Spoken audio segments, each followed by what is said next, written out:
Yeah, everything will change. There's other things that will come out, other understandings that will come out, and when they do come out, then everyone will know what's really taking place. You're not God. That energy is there, so you can learn from it throughout all of your next lifetimes. You'll learn from everything. You'll learn from your experiences. The teacher comes up and says, "What are you doing?" And I said, "I think I'm having a conversation with Jesus Christ."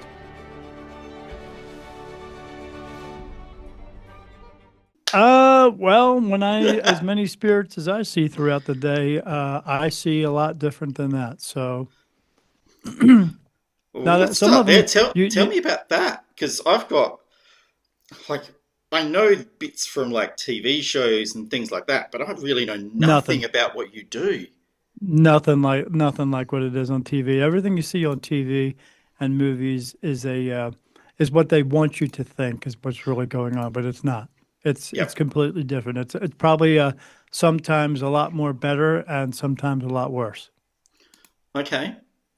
Yeah. Tell Are we recording expand on now? that. Let's. Yeah. Well, we're just chatting, so we're just Okay, going to take cool. it wherever it goes. Um, Sometimes what I see is the most beautiful thing you've ever seen in your life, except you're not going to be able to see it.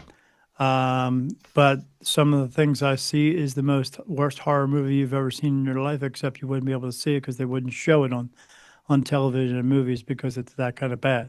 Um, Whoa. they don't want you to know. Because we most of us probably aren't ready for it. No, you're not ready for it because if you saw what was taking place in either place that I see, you wouldn't be able to function here as a human knowing that every single day because it would cause so much anxiety, but also in the other spectrum of it, so much joy you wouldn't want to be here. How do you deal with that then? Like, so if you're living at extremes that most of us probably aren't ready to handle, how do you deal with that? Like, I've been prepared for it. I've been okay, prepared for it throughout this entire journey of me becoming a medium. I've seen spirit ever since I was 3 years old. And but my whole family was seeing him at that same time. My mom and dad, my two brothers, and my sister. We grew up in a state here in the United States called New Jersey, and I lived right on the border of the Delaware River. It's a big river there. It goes from across from us is Pennsylvania, Philadelphia, and this is where that was. In our town, we had a battlefield there where the Hessians fought. Um, so there was a little hospital there, and it was a big battle. There's a monument still there with cannon there and trenches, and this is where they fought. And so in our home, we were experiencing spirit all the time. There was three of them that lived in our home. It was two men and a woman, and we would see them frequently. Like one time, my sister was getting ready for school. My mom was helping her in the bathroom, and when they stood in front of the mirror to help my sister with her hair, there was another woman standing in the mirror with a colonial outfit on. So we experience these things all the time. You just that got used to it after a while. There were things like glasses moving around the house and ashtrays, and I know one time my dad was laying in bed, and I guess he fell asleep with a cigarette in his hand, and it burned a big giant round hole right through the top blanket, through the next blanket, through his t-shirt, and down on the bottom the sheet below him. But he didn't get touched. It didn't burn him whatsoever. And my dad whoa. had a very hairy chest, so. There was one time when my brothers and I were downstairs watching TV, and my sister's record player this is back in the 70s turned on. But that wasn't the weird part because you had to pick a record up and put it on the post and then Yeah. hit the switch and drop it down. Well, it was switching records, so it would take a record off and put another record on. Well, okay. Yeah, and then there was one Wow. time I had a friend come over. I was around probably 10 or 11 years old, and he wanted to witness it for himself. Everybody did. And he was over. We were sitting there. He was looking around the house, and then all of a sudden, the radio turned on. But the radio turned on, and then the volume went straight up to 10. And then he turned white. That's He turned whiter than any ghost I'd ever seen. He ran out of the house screaming. But I, I, he would always tell that story at school, but he would leave that part out. I would just snicker to myself because I saw him go and scream and run out of the house, and I just laughed my butt off, but because you get used to it. I mean, it's like when your mom and dad feed you green beans, and then 30 years later you like green beans. Why? You got used to it. We got used to it. I was going to say, like, as a kid, like, because I'm not used to it, my initial gut reaction is that would be so freaky as a It kid, was, yeah, it was, but but it would also be kind of normal because it is yes, it part of your became life our as a normal. kid, so you Yes, don't it expect became different. our normal. Yeah, because my sister, and my two brothers and my were all older than me, so I was the baby of the family, and so they helped me to understand it and to know that. I mean, because when that happened, when my brother and I had to run upstairs, and my one brother made me and my brother run upstairs and turn that record player off. We were like, oh, we were creeping up the stairs, and we ran into the room, and then we ran back out, and ran down the stairs and then got there where my brother was, and he just acted like nothing was going on.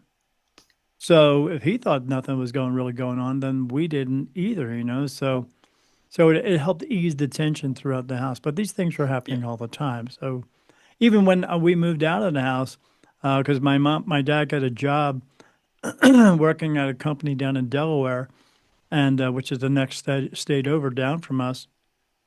My uncle moved into the house, and then he had some experiences there. My nephew used to call them the people under the house. And then my brother moved into the house later after that, as my uncle left.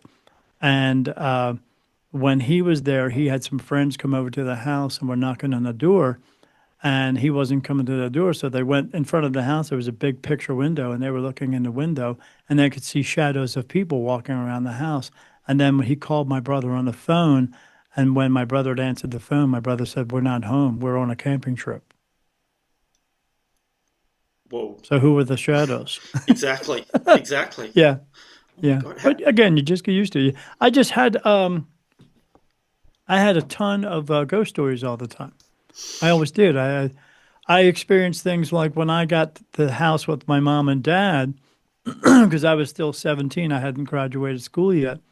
Um, but then I was experiencing things. But then there was one time I was playing in a band. I played drums for a long time, and I had big hair and zebra striped spandex. I thought I was cool, but probably not so much. And You should have. Have you got photos of that? You should send them through. I do have photos of it. It's not pretty. I was a bigger boy too. I was like 350 pounds. Oof. I had more chins than a Chinese phone book. I was huge. So I was came home from a gig, and I laid down in bed, and when I did, something laid down next to me, and I kept looking around, and then I'd get up and look around, and it happened like three or four times. And then that fifth time when I went to look around to see what was there, whatever was there, picked up the blanket that I had on top of me, and it brought it up to the ceiling, and it shook it above me, and then it dropped it on top of me. And I couldn't scream. I couldn't get nothing out, but I got up out of bed and I ran downstairs and went to tell my mom and dad. And I mean, basically for the next 2 years, I slept on the couch downstairs because I was so scared. But I told my mom and dad about it, and they were like, and they said we haven't seen anything since. So at that point, I knew I was the only one who was going through it now. Okay, so yeah, everybody else just lost lost that connection. Yeah, it just well, my sister still has some of it, but my sister's a very negative person, very, negative nanny, and she just cannot do anything with it. But it's it was meant for me. I know that now. I was chosen for this to have this and to move forward with it. But I would have a lot more experiences all the way through my 20s, 30s. I remember I was in my 20s, and my girlfriend came over, and we were watching TV, and she was at the foot of the bed, I was at the head of the bed, and as we were watching TV, something came out of our closet and snaked its way. It was like big, maybe 4 feet long, about 2, 3 feet thick, and it was kind of milky looking, and snaked its way out of the closet across the room and then disappeared. And then she looked at me and she was like, "Did you just see that?" I said, "Yeah, let's get the heck out of here." So, yeah, I wasn't getting away from it. Never. Never. No. My grandfather, who lived with my mom and dad and I for a while, because my grandmother had went into a nursing home. My grandmother had passed away, and my grandfather was going to stay with my uncle for 2 weeks to give my mom and dad a break for a little bit. And so my sister was down, and she had this little pet ferret thing, looked like a rat. I don't know, and I think it was nasty. And she kept it in a cage, and she kept it in that room for that entire time. And so I went in my grandpa's room, and I was looking through his old photos of my grandmother, and and I was sitting there on the bed, and I laid down on this bed, and I went to go to sleep, and I heard the rat thing making this noise, and its name was Pia, which stood for pain in the ass, and so I said to Pia, I said, Pia, knock it off, and she's like, and it stopped, and then knock it off, and then I heard it again, but it wasn't Pia. I sat up, and when I did, what it was a squeaking noise, and when I finally sat up and looked at it to tell it to be quiet, my grandfather's rocking chair was rocking back and forth, and my grandmother was in it. And I saw her, an apparition, a full apparition of her in that. And I was just watching her and watching her, and then she was just staring the other way, and then all of a sudden she turned around and went like that, and her eyes got real big, and then she disappeared. So yeah. Whoa. But I would always see shadows like lurking in the hallway, and they'd come around, and a shadow figure would come around and peek into my bedroom at every night.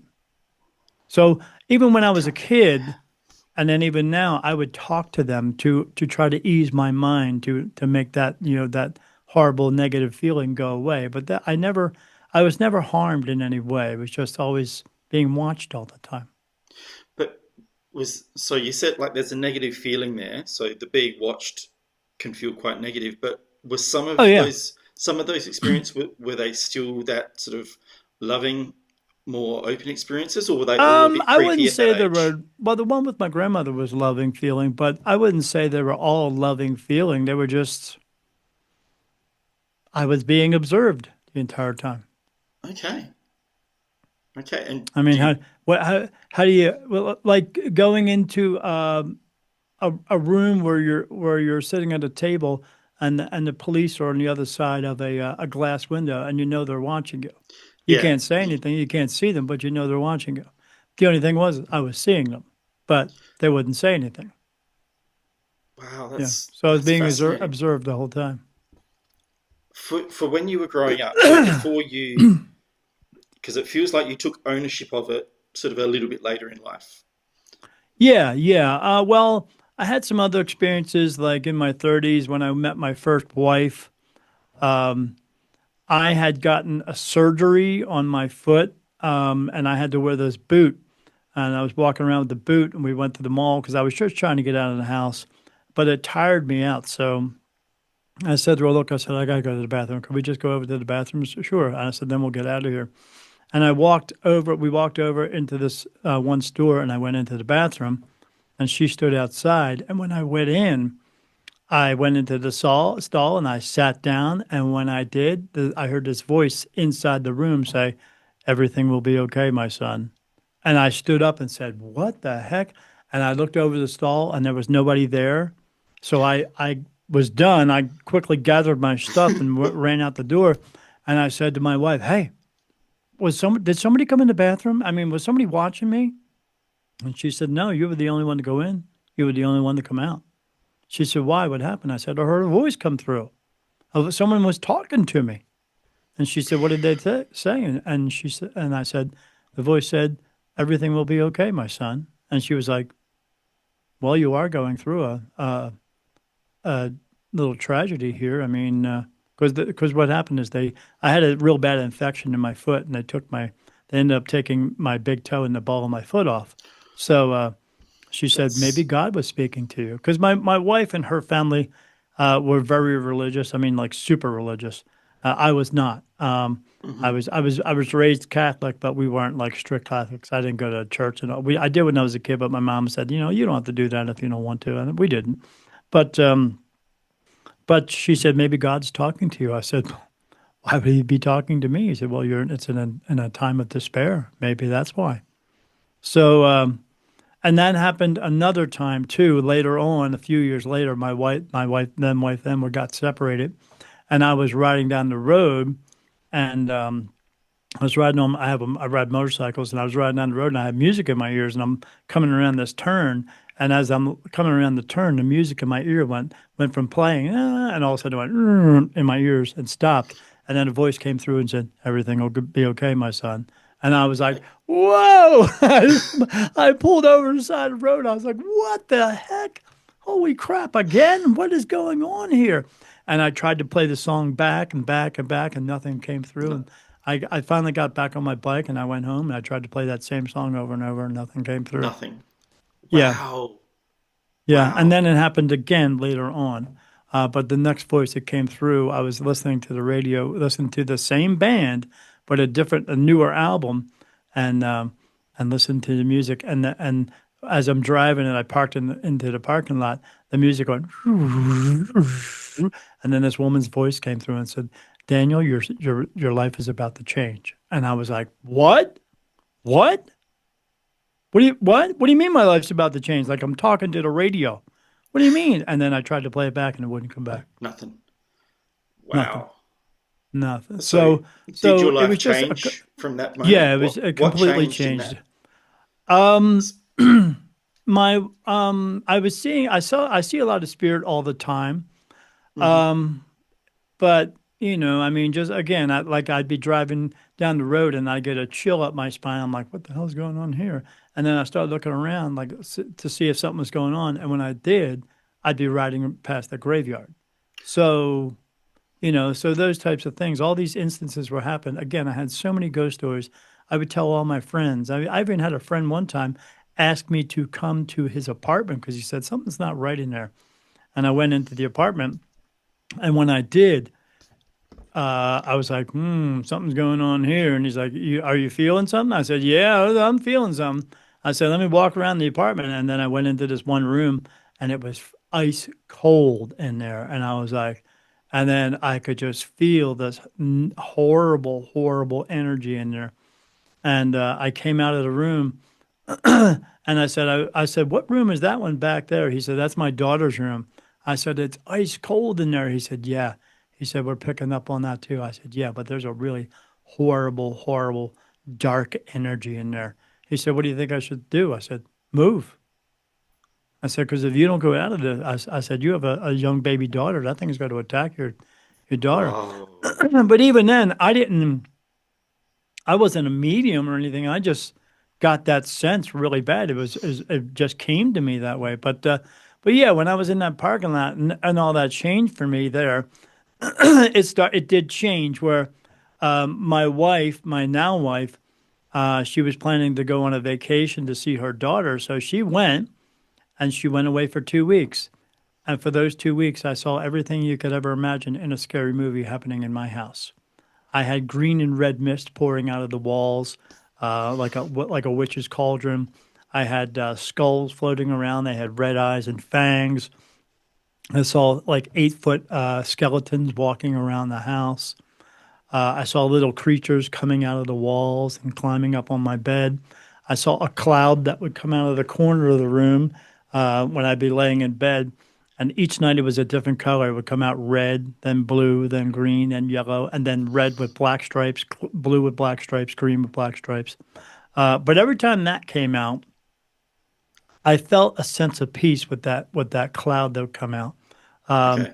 so I felt like a woman's presence. So I just called her Miss Lady. I said, "Hello, Miss Lady. How are you today?" Because it would come out and would sit right in front of me and just kind of move around in front of me.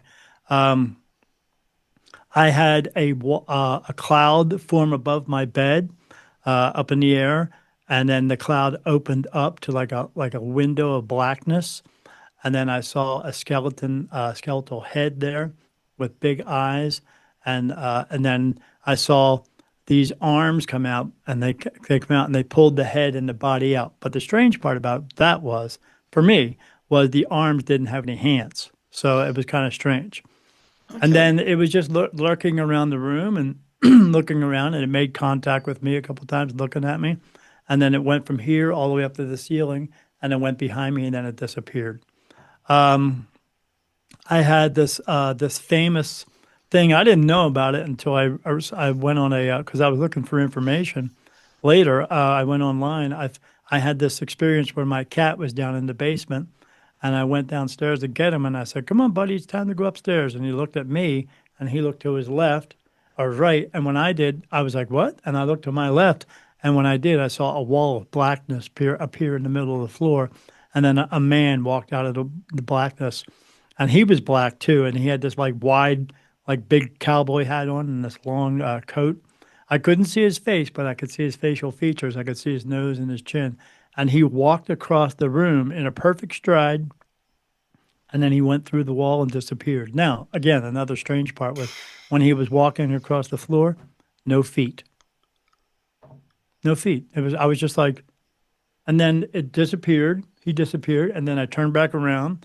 That wall of blackness just went shut up, and then I looked at my cat. And he was looking at me like, "What the heck was that?" And I was like, "Come on, buddy, let's go." And I grabbed him and picked him up. Let's get the hell out of there. Yeah, from Whoa. that point on, my wife and I after that, but it was a very strange feeling in the basement, just very very eerie, horrible feeling. But my wife came home from vacation. She told me about her adventures, and then I told her about mine. She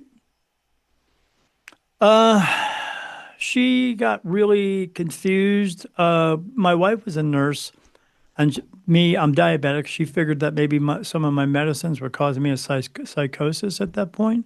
Hmm. But they weren't because she questioned the relationship at that point because I had told her some stories and she told me some about her, but this was much. This was a lot. Everything I was telling her. Yeah. But then 3 days later, she started to see some of the same things that were going on, as Like, well as she was seeing some things that were going on around me. Like at uh, nighttime, she'd go before she'd walk into the bedroom. She saw these orange orbs and something like purple kind of swirling around like a tornado in front of the bedroom door. And then she'd walk into the bedroom door, and I'd be laying there. And when I'm laying there, she saw the big purple bluish thing swirling around like a tornado over top of me with these little lights going through it. And she looked down, she saw that first, and she looked down at me, and then my body was physically glowing. So she didn't actually need a night light. She'd walk in and she could, she got so used to it that and then she was telling me about it, and I said, "Yeah, I already know that." And she's like, "You know that?" I said, "Yeah, I see that. When I lay down in bed, my body starts to glow, and then I see this tornado thing up over top of me." I, Um, I so we just, were sure, oh, sorry, I've just got to ask, like, you brought up a point there that I really want to understand. I was going to ask it for when you were little, but it doesn't matter if it's you ask when you're a kid or as an adult before you kind of took ownership as you have now. sure. How does your experience affect your relationships with other people that are probably more like me and haven't had those experiences? Like, how does that impact how you relate to others? Because you see what others can't necessarily see. They're always interested. I tell them some of the I well now, I mean, I'm a medium now, so I tell them, "Hi, my name's Daniel Jackson. I'm spirit medium Daniel. I see dead people, but no one's really dead. They're just relocated." So, Hmm. but and they say, "Really?" And I say, "Oh, yeah, yeah," or someone will say something about something. Like I was in a mall one time, walking, doing my exercise, and I saw some people standing there. And one guy said to his wife, he said, "I just knew." So I turned around immediately and said, "I said, do you know what that means?" And they said, "What means?" And I said, "You know what you just said? I just knew." And they were like, "Yeah." I said, "Oh, my name's Daniel Jackson, Spirit Medium Daniel. You can Google me, you'll see me." Uh, and that what that means is that's your soul telling you something, and you just disregarded it. And then we had a little talk. But when I meet new people, I always introduce myself as Daniel Jackson, Spirit Medium Daniel. I see dead people, and they go, "Really?" And I go, "Yeah, really." Or like my phone, my phone has a message on my phone. There was a movie back in the '90s called The Sixth Sense Oh, I remember it. with Bruce Willis. Hmm. Yeah, and the little boy says, "I see dead Dead people." people. Well, when I get a message on my phone, that's what the voice that comes through. It says, "I see dead people," and people turn around and go, "I do too," and I go, "No, I really do," and I go, "Really?" I go, "Yes, really." Like how? I said, "You want me to tell you who's around you?" And then I start telling them who's around them, and they go, "What? What? What? What? No, no, I don't want to know that. I want to know that." Because I explain to people all the time, no matter what you do, when you wake up in the morning, you do your daily routine, you shit, shower, and shave, and go to work and do your job. And maybe you don't do your job because you're a lazy piece of crap, whatever. And you come home and you watch some TV and eat some dinner and go to sleep and wake up and do it all over again. Spirits around you 24/7. They are. They're watching everything you do, but they don't care what you do because they don't have to do it anymore. But they also do not take bathroom breaks. No. They don't take breaks from anything. They watch every single thing you do. They're not sleeping, not eating, not breathing, but they are interacting with each other. And some of the things that you do with your wives and girlfriends and partners and all that stuff, they do it too because I see them doing it. I see them making out. I see them having sex. I see them doing everything, Wow. except they're not I driving cars or anything. I never thought of But spirits, ghosts, whatever, having sex. That's just the concept. I'd never thought of it before. That's just yeah, one of freaky. them I saw a woman having sex with something because I don't just see people. I see dogs, cats, horses, cows, fish, other beings from other worlds. I see everything. I remote view. I see the other dimensions, other realms. I have other dimensional beings come and visit me a lot. And I saw a woman having sex with something that looks similar to like a werewolf. So it was interesting. But it's like sometimes it's like watching a big giant spirit orgy, except I'm not invited. So and I can't turn it off. It's just there. So there And is that no no off matter button for you. no, no matter if my eyes are open or closed, it's there. So even if you can't see it, you just your senses are so attuned that you feel it all. Oh no, I see it. I see everything. So I even with never your eyes not closed, you see it. I never not see anything. Never. Whoa. Eyes Oh open, my eyes closed. When I'm in gosh. a dark room, I see much much more. But when I'm in a in a lit room, I see my spirit guides with me all the time. But I also see people walking around and stuff like that, and I'll just see things go past me. I'll see like little shimmers, like the air move or something like that. Or no, when you see a heat signature come off the road, I'll see that inside a building or in my house, or I'll see a person, and they'll just walk past me, or a dog, or a cat, or a horse, or a cow, or something like that. But in a dark room, for me, it's like being in a room with 1,000 people, except nobody leaves and more just keep coming in. I hope that you're a very connecting kind of a person because you've got no choice. You're If you they're don't have a, always s- there. if you, Wow. as far as many spirit as I see, if you don't have a fucking sense of humor, you're screwed. Yeah. Yeah, because as much as I see, as much as I hear as well, because they either talk to me or around me amongst themselves. So Hmm. like a couple of weeks ago, I saw a group of people standing in front of me, and a guy turned around, and he doesn't. They don't talk like we do. It's all telepathy because that's how they communicate with each other. They actually have a brain inside their head, but their brain is it's not a physical brain, but I can see it, but it's used for communication. That's it. So and he said to me, "Hey Daniel, can you hear us?" And I said, "Yeah, I can hear you." And then he turned back around and said, "Yeah, he can hear us." And then another guy said, "Hey Daniel, how are you?" I said, "I'm good. How are you?" And then that was it. Wow. But then I had a woman standing in front of me one time, and she said, "My life here is like a prison sentence." And then I saw another woman standing next to her, laughing at her because they are in what we call, or what most people don't understand, they think is hell, is the low energy dark place, the low energy realm. Can This is where you can go if you don't cross over into the light, because your choice, because no one can keep you from going anywhere, save you a place, or make you go somewhere. So okay. you know how religion, the people who want to tell you how to live your life the way they want you to live it and giving them 10%, those people, Yeah, right? I've heard Why of do they that. want you to give them 10%? Because they don't want to go out and get a real job. That's why. And they want to have power and control and greed over everybody. I'm So they laughing can't because it's send you true. anyplace. Yeah, they can't send you anyplace. They can't make you go anyplace. But they want to fear you into it. But there is this low energy realm place. It's very dark there. There's the only light that's coming around there are from the whatever is there, the people, the beings, everything that's there. Hmm. I do see buildings there. They look like they're Wow. broken, run down buildings. I do see something that looks almost like cities there. I've seen some very strange things there recently. But once you're there, you can't go anywhere else unless you leave and cross over into heaven. But the thing about crossing over into heaven, uh, you may have to come back. And that's why a lot of them stay here because they don't want to have to come back again, what we call reincarnation. And the reason why you reincarnate is not because they talk about a lot of these practitioners and mediums and stuff like that. They're all go along to get along. I'm not. I'm not rainbows and unicorns and everything is love and light whatsoever. Good. That's all a bunch of bullshit. Life is hard and it's not meant to be easy, but it can be good, but you have to work hard at it. There's no easy Hmm. button out there. So you go into heaven, that's where you're going to find out whether or not you have to come back again.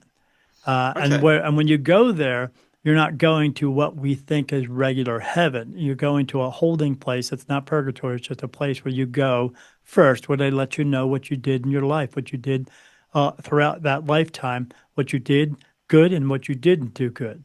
Uh, and in a sense, it's not good and bad. It's just we wanted you to do this. You did this instead because you used your free will too much about you and not about what it's meant for. And this is what you ended up doing. And because you did more of that instead of doing the good stuff, you have to go back again. Plain and simple. The average time that people come back here is between 26 and 29 times, but that's not the most. I've done readings for a lady who'd been here 43 times. Yeah, at the Okay. end of my reading, she asked me, she said, "Do I have time to fulfill my purpose?" I said, "No, you've run out of time." Now, if I told you that you ran out of time to fulfill your purpose, your soul's purpose, what would that mean to you? Uh, well, my instant human reaction is to go, hell no, and I'm going to do something about it. But I'm No, built no, like that. that was my nice way of telling her she was going to die soon. She did 6 months later. So when I get an answer, I'm not kidding. Okay. Yeah. Wow. Yeah. But I do a live show on TikTok and just to promote my book and my show and all that stuff. Hmm. But I had a guy come in there the other night. He had been here 38 times, so really bad. But yeah, but if they talk more about what you did do and the important good things, which is fulfilling your purpose, then you'll get to stay home. But you know, out of 100 people, one gets to stay home. So because there are a lot of people who are out there good. Your purpose is we're here to help each other just for the sake of helping, not because you can, but because you should. In a way, we're going to do something for someone they cannot physically possibly do, or you're helping them to figure it out. An act of kindness, doing things for the reason of just because, being kind to one another and helping them, like helping somebody to cross the street or giving them directions or something like that. Just doing something right there at that moment. Why that moment? Because you've listened to your spirit guides, you've listened to your intuition, and it told you to go to the store today, and you actually went to the store thinking it was just for you. But then this moment comes up, or this person comes up because it's meant to happen, and then you do it. But if you don't do it and you go, I don't have time for this person, I'm late for work today. Well, if you're late for work, get up earlier. It's a lot easier. But people don't see that. It's so that's as you understand it through what you've experienced. That's the purpose of life. Effectively, is to help each other. It's not what I understand. It's what I've been told by my guides, Hmm.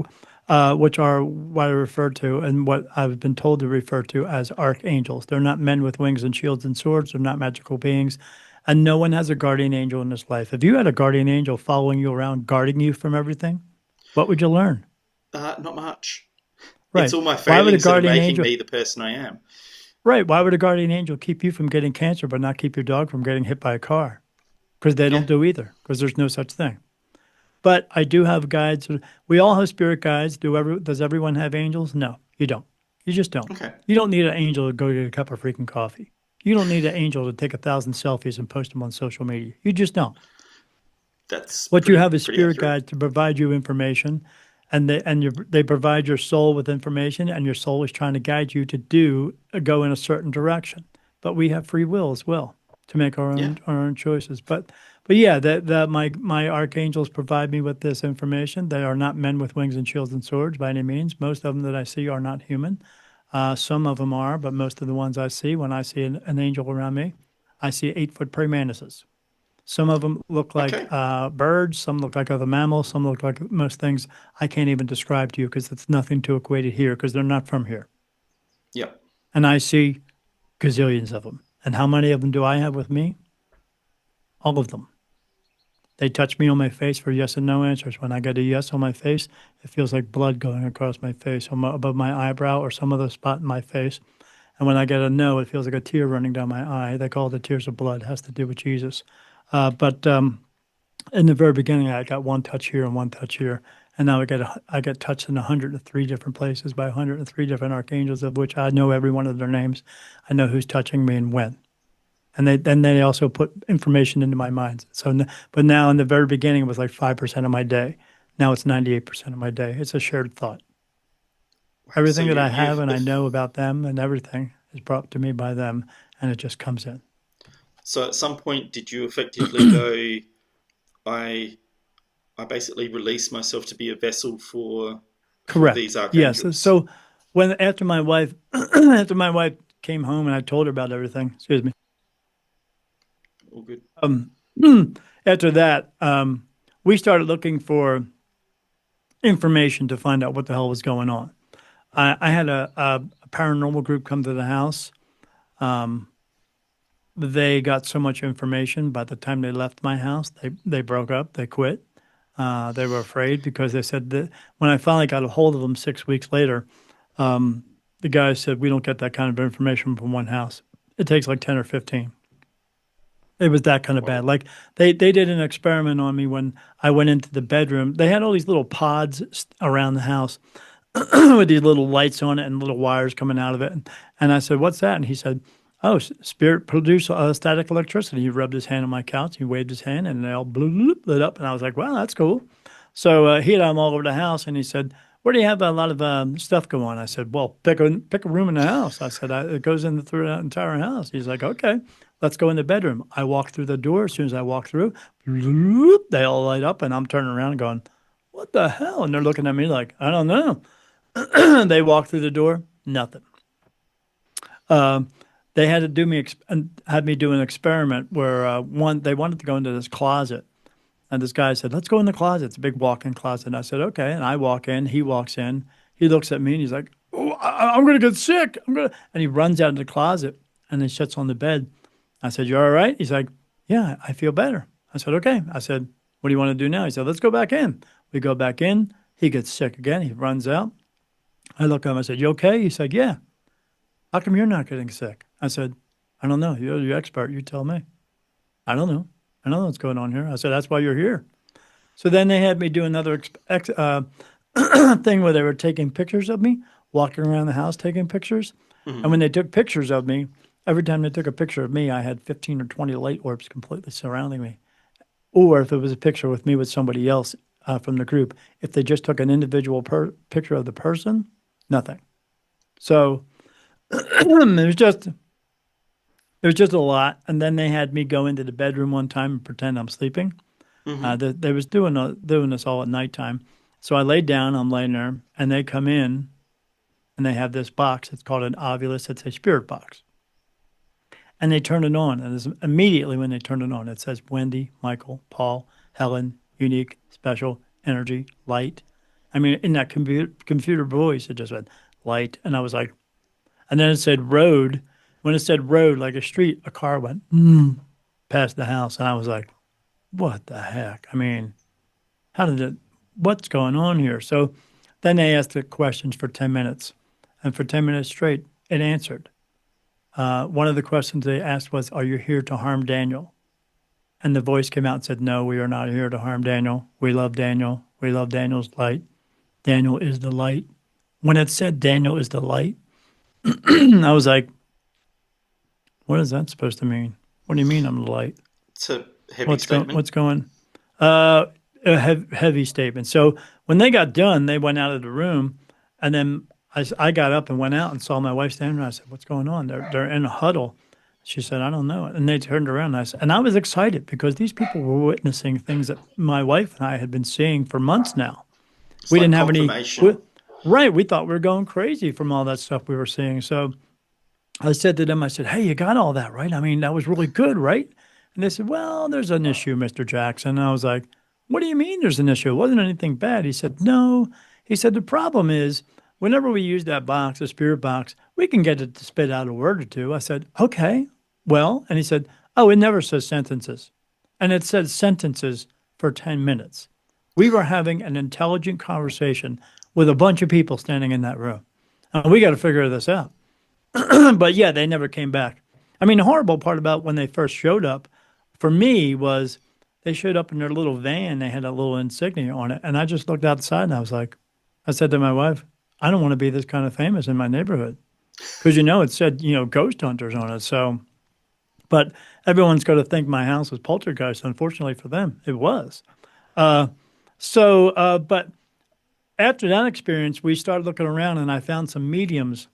I found 5 mediums I thought were going to help me. And every one of them told me the same story about me, but none of them knew each other. And one of them Okay. wanted me to come, she wanted me to come to her show to see her. And I said, okay. And I said to my wife, she wants me to come to her show. I don't, for what? I don't know what for. She said, because she said she wanted me to see how she does it.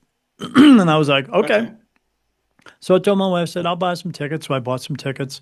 I didn't tell this lady when I'm coming. So my wife and I show up and we open the door. And as soon as we open the door, she's standing on the stage and she does this and sees me and locks eyes with me as my wife and I are walking through the room and we sit down. And my wife looks at me and she said, that was kind of creepy. And I said, yeah. She said, you told her you were coming? I said, I told her I was going to buy some tickets, but I didn't say when I'm coming. She was like, okay, all right, all right. Well, see what happens. So she ended up telling the room how she does everything. She says the spirit bring pictures to her and she describes the pictures and she'll see the spirit and then she'll, if it equates to anybody, just stand up and let me know, and then I'll go further into it. So she said, she goes, okay, I'm going to begin now, and she said, oh, and everybody's like, well, she's like, there's this one spirit who just keeps like moving all the other spirit out of the way. He keeps trying to come to the front of the room, and I keep having to tell him it's not your turn. I'm going to do this other one first. You just get in line. So he gets in line. And then she ends up reading 8 people and she read some woman first. And then this, she said, okay, I'm going to let this other spirit come up because he's being very adamant about coming up. So, um, and then he starts describing, she says, his name is Robert. He goes by Bob. He wears t-shirts, like white t-shirts on the weekends and flannel shirts, but during the week he works and he wears a business suit. Hmm. Does that for anybody? And the same girl stands up. She goes, "I think it's me. I think it's my Uncle Bob. I think it's my Uncle Bob."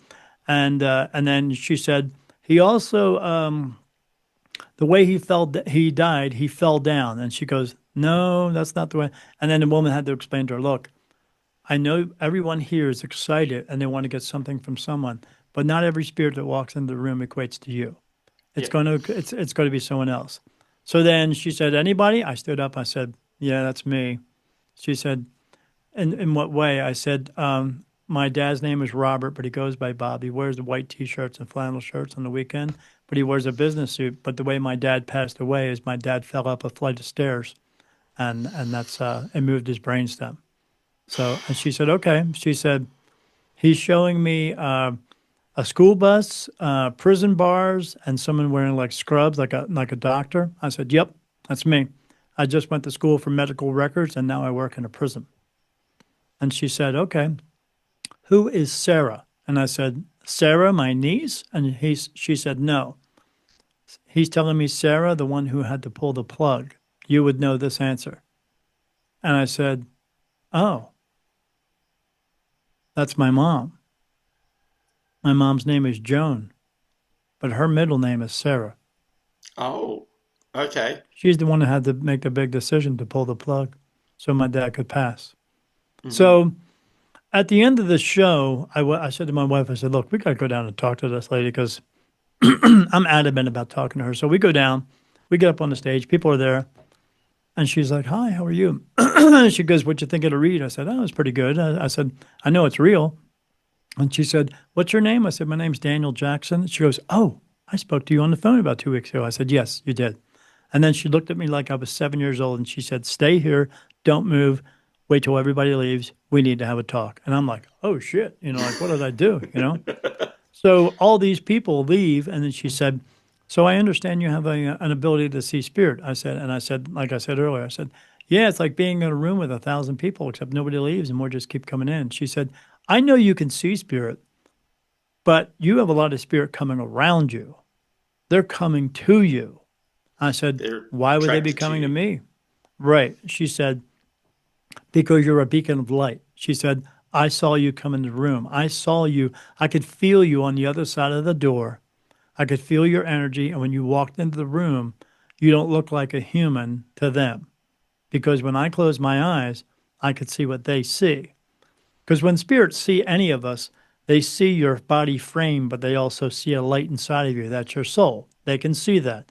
And some of us have a light that's brighter than others. And when they know that they have a brighter light, they know that they can communicate with us.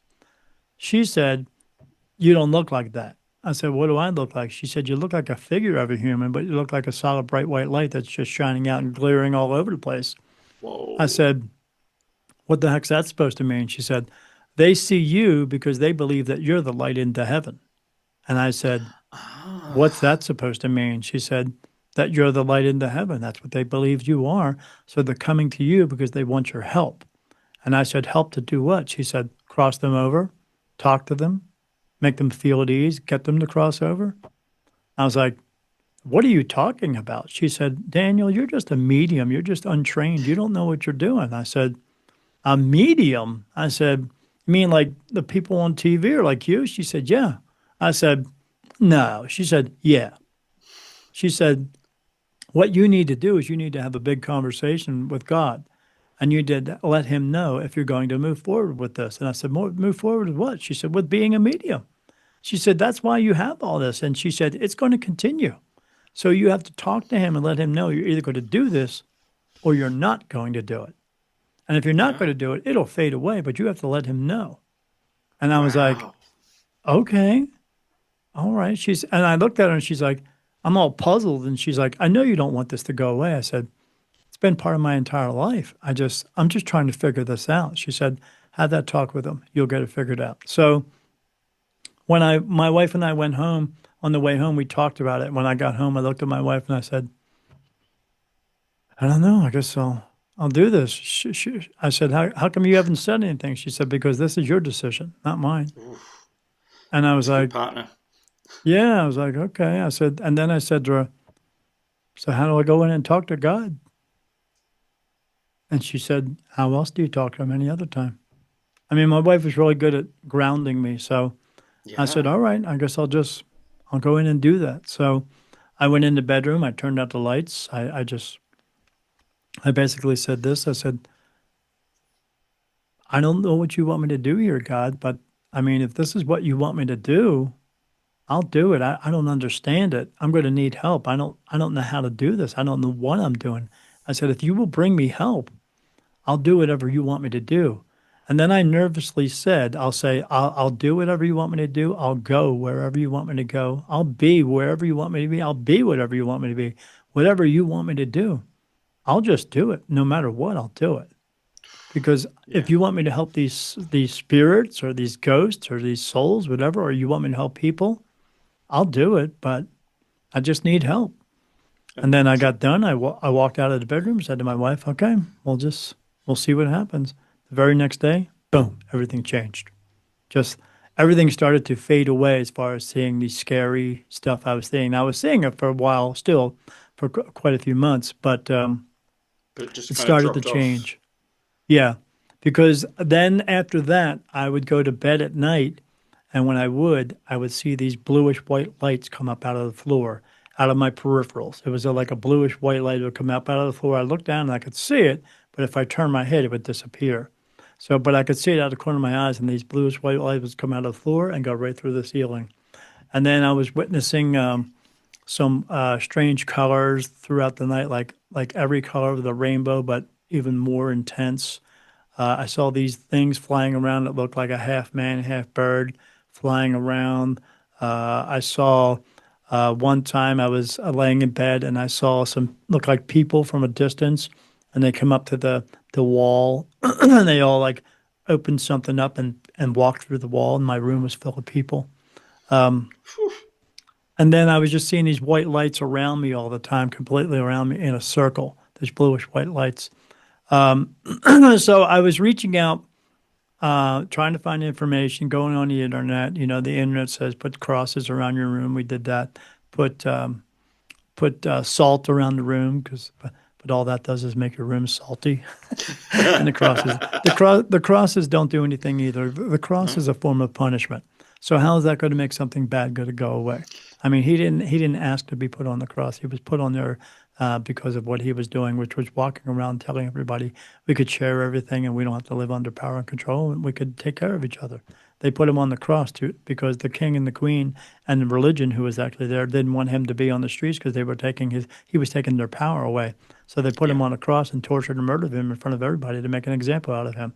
So as I always tell people, you know, they did that to him to prove to everybody else that if you do what he's doing, we're going to do this to you too.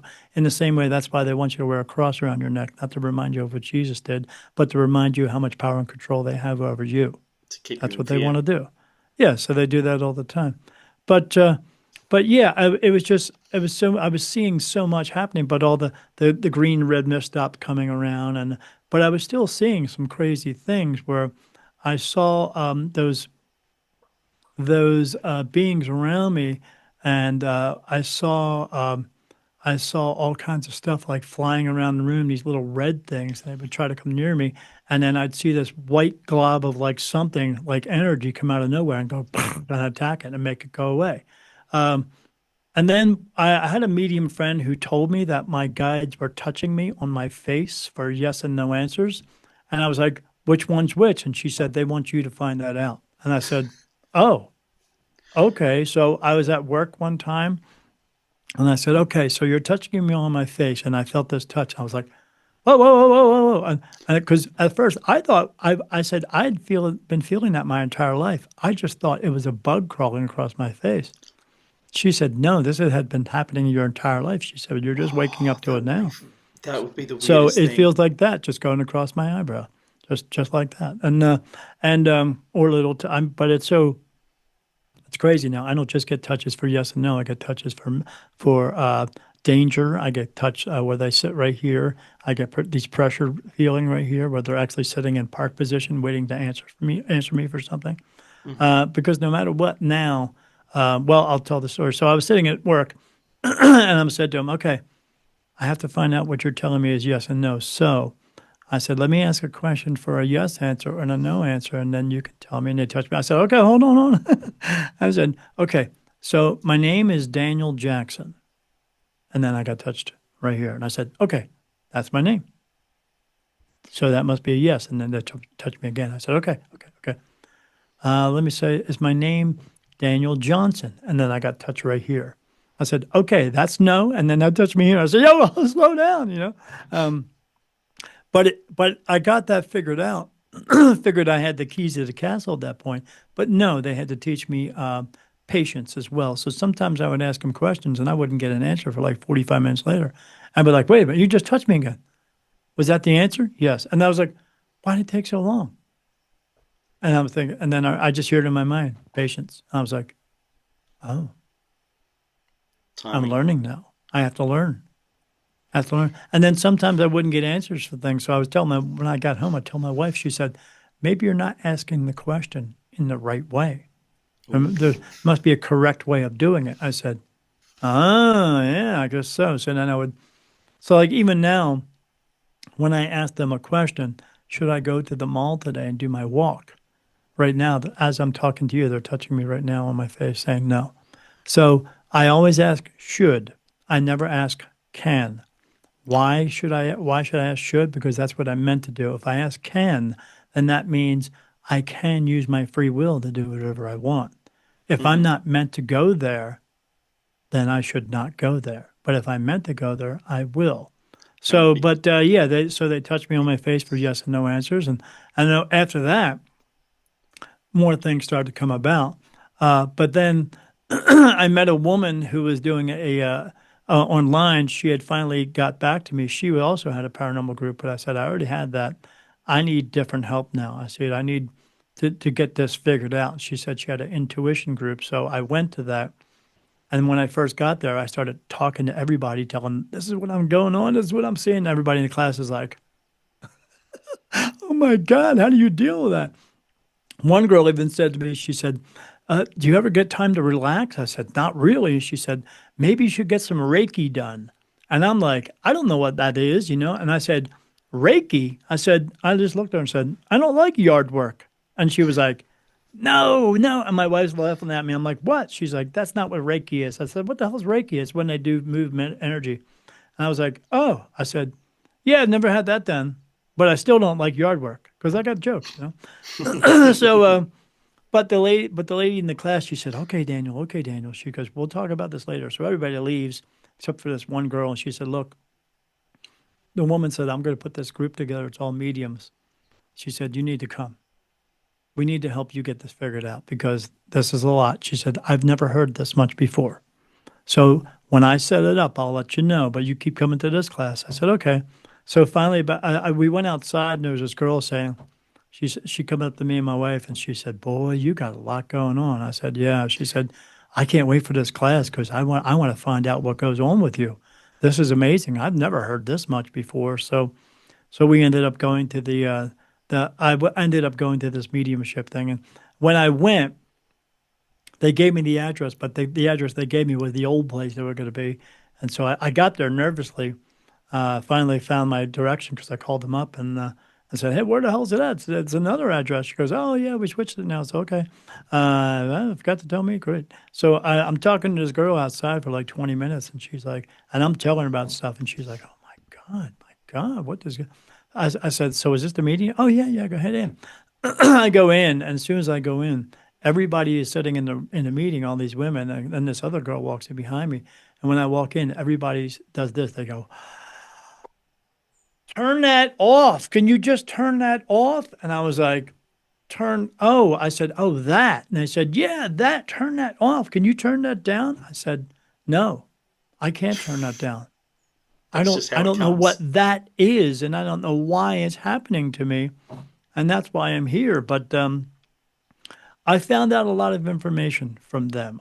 They helped me to not get where I am now, but help me to develop what I have by like I'd show up so we'd do this once or twice a month. I'd show up and every time I show up, I'd tell them something new and they'd say, okay, this is what's taking place. Like I came to the meeting once and I had gotten a message the day before. A voice came right in and said they wanted me to sit across from this one. I said to the girl because everybody was over here, but oh, I got to tell you something prior to that. So Okay.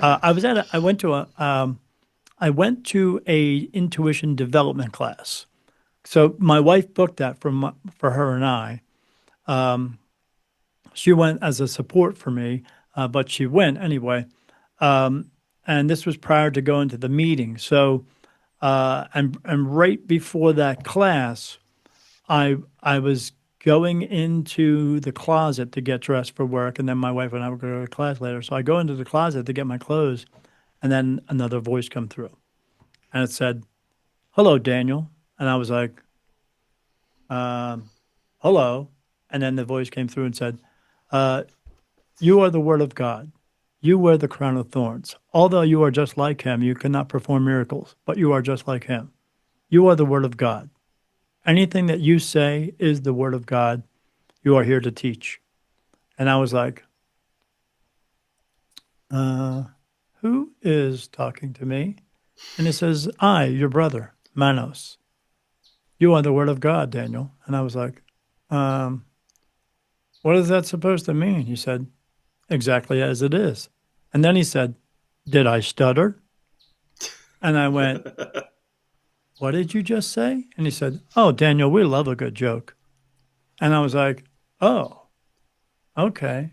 I said, what does it mean I wear the crown of thorns? He said, you wear the crown of thorns just like your brother, Jesus. And I was like, he's my brother? Yes, he is your brother. I am your brother. We are all brothers and sisters. And I was like, oh, okay. What am I supposed to do with that? He said, spread the word of God. And I was like, okay. He said, if you need any other information, anything answered, just call upon us. We will bring it to you. And I was like, okay. And then I just sat there for a moment. I said, I love you. Oh, wow. He said, "We love you too." And then that was it. And then I went into the bedroom to tell my wife this. I was going to wake her up, and because she was a nurse, she sleeps during the daytime. She works at night. She's Hmm. sitting up in bed, and I was like, "I thought you'd be sleeping." She said, "No, I was listening to the conversation." I said, "What conversation?" She said, "The conversation you just had in the closet with Manos." I said, "You heard that?" She said, "I heard every word he said. He said you are the word of God. You are the crown of thorns. You're just like Jesus, except you can't perform miracles." I said, "Yeah.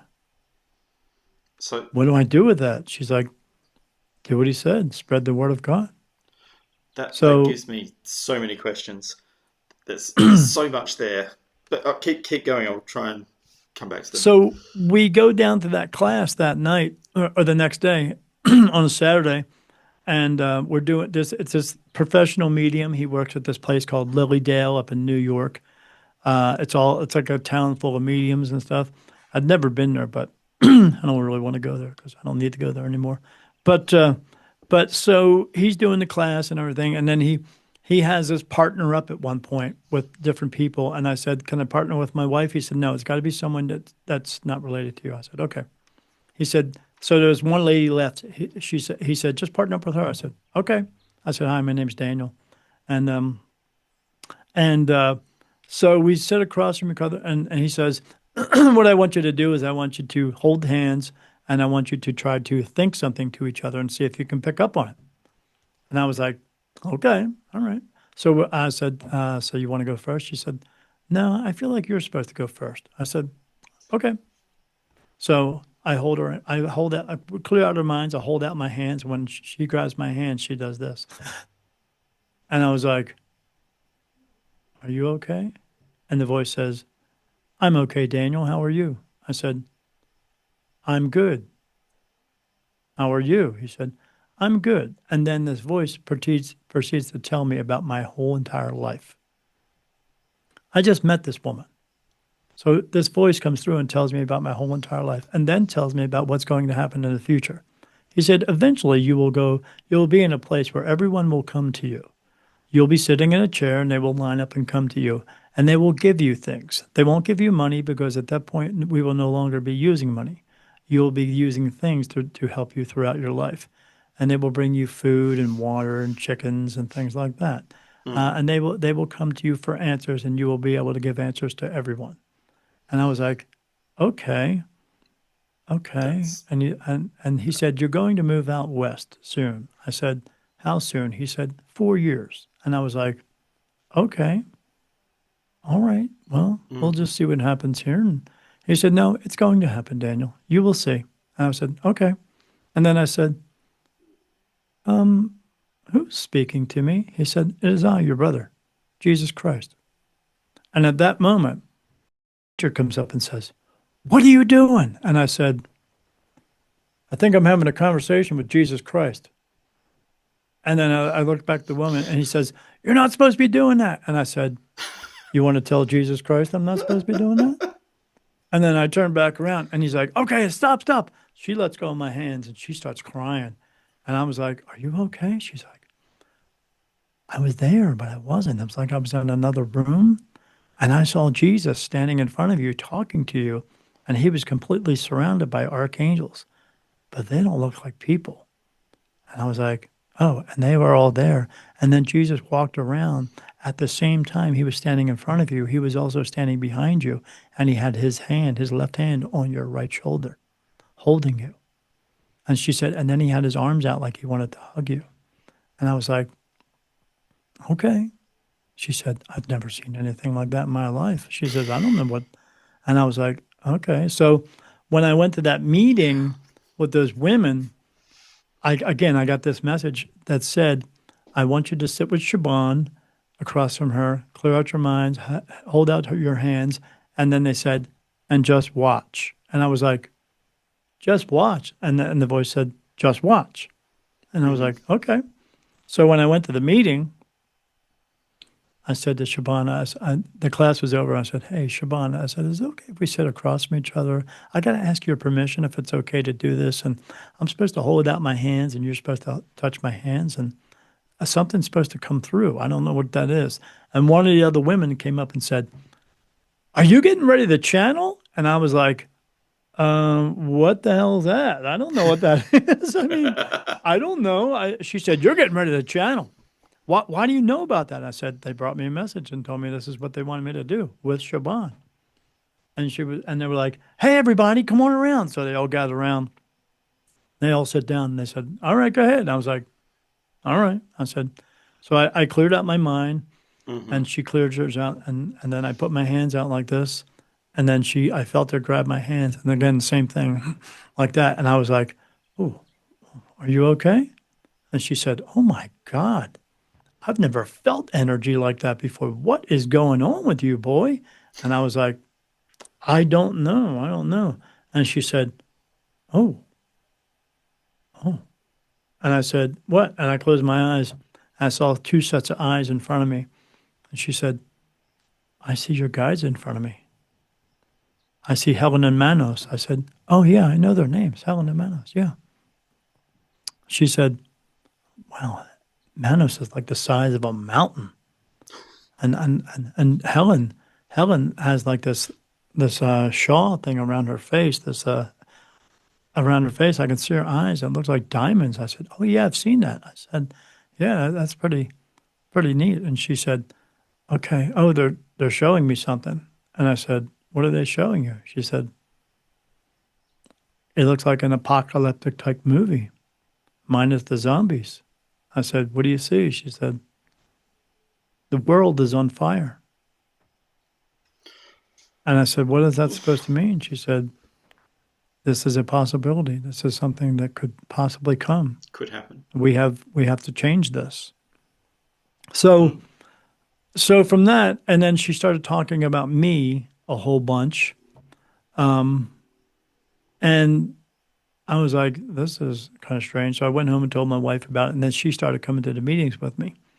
And then every time I went to a meeting, they would tell me to do this channeling thing with one of the women in the room. So I would do that. Hmm. Every time I did that, a different archangel came through. Gabriel, Raphael, Uriel came through a bunch of times. Um, then Jesus came through, and then God came through. Okay. And when God walked in the room, you knew who the hell was in there. Um, the experience was, to say the least, painful. Really? His energy is so strong. When I was sitting there with the woman and she grabbed my hand, same thing every time. The voice came through and said, hello, my son. And I went, who is this? And he says, it is I, your father, God. He said, but I don't like to be called God because you use that word too many times that have nothing to do with me.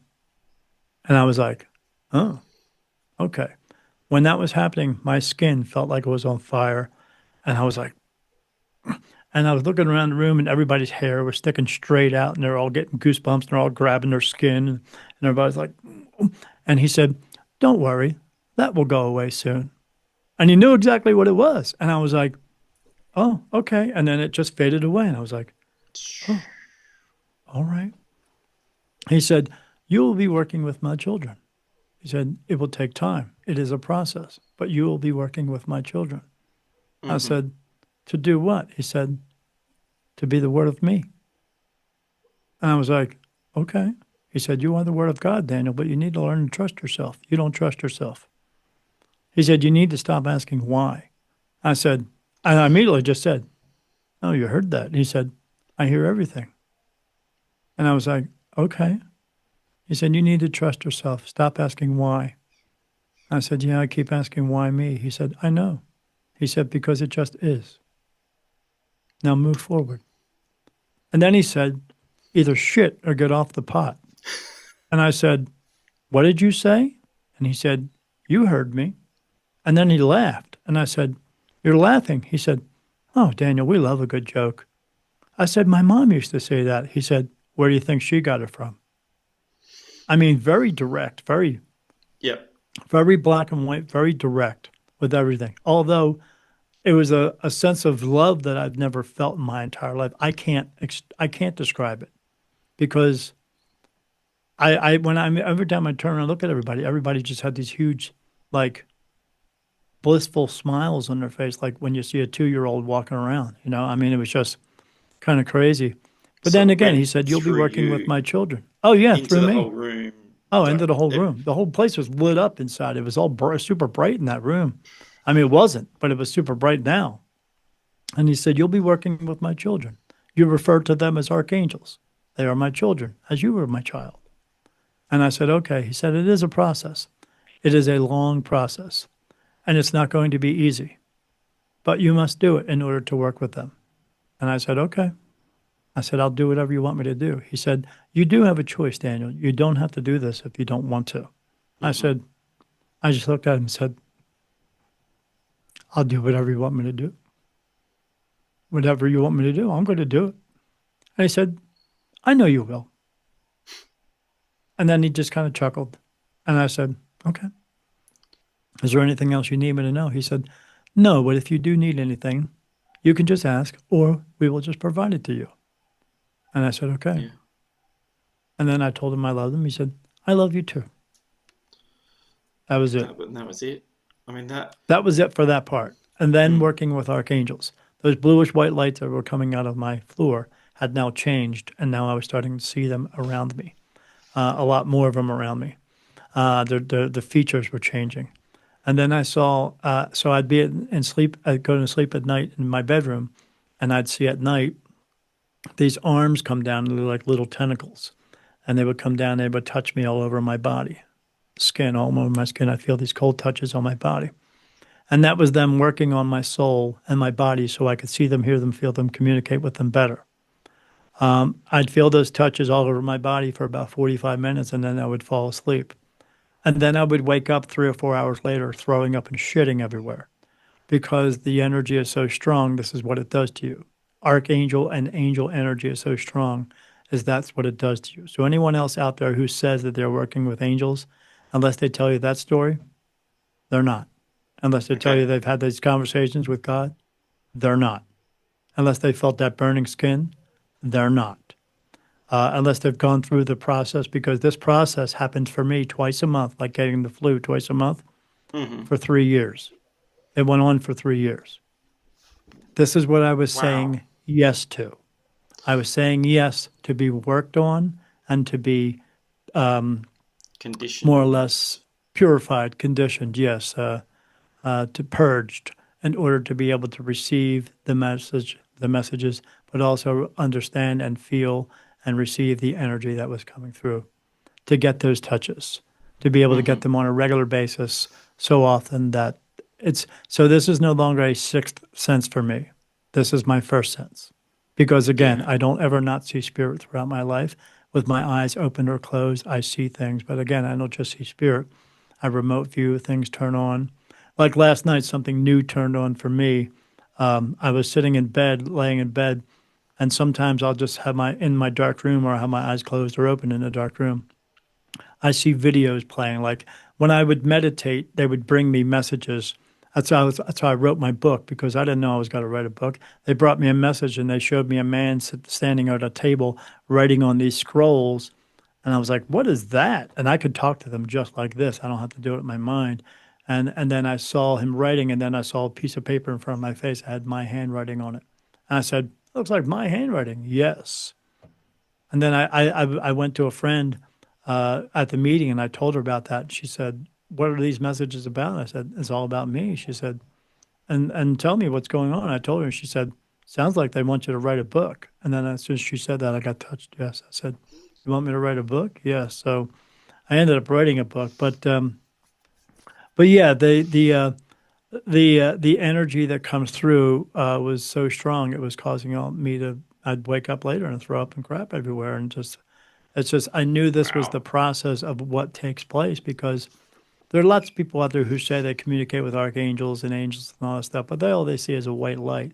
I don't see that anymore. I see their true faces now. I see them standing in front of me, and I see 8 foot praying mantises standing in front of me, talking to me, telling me things. At this point, after that conversation with God, I've seen God 11 times. He has spoken to me 11 times and has touched me 8 times. Mm-hmm. And it's just a different experience. He doesn't look like what you think he does, maybe a little bit. Out of the 11 times I've seen him, 10 times I've seen him, he looks like he's got long gray hair. He got crow's feet. He's got a goatee beard, and he's very muscular looking. But he's pure energy. He can manipulate himself to look like anything, as all Yeah. energies can do. And so what he looked like to me was the Greek god Zeus.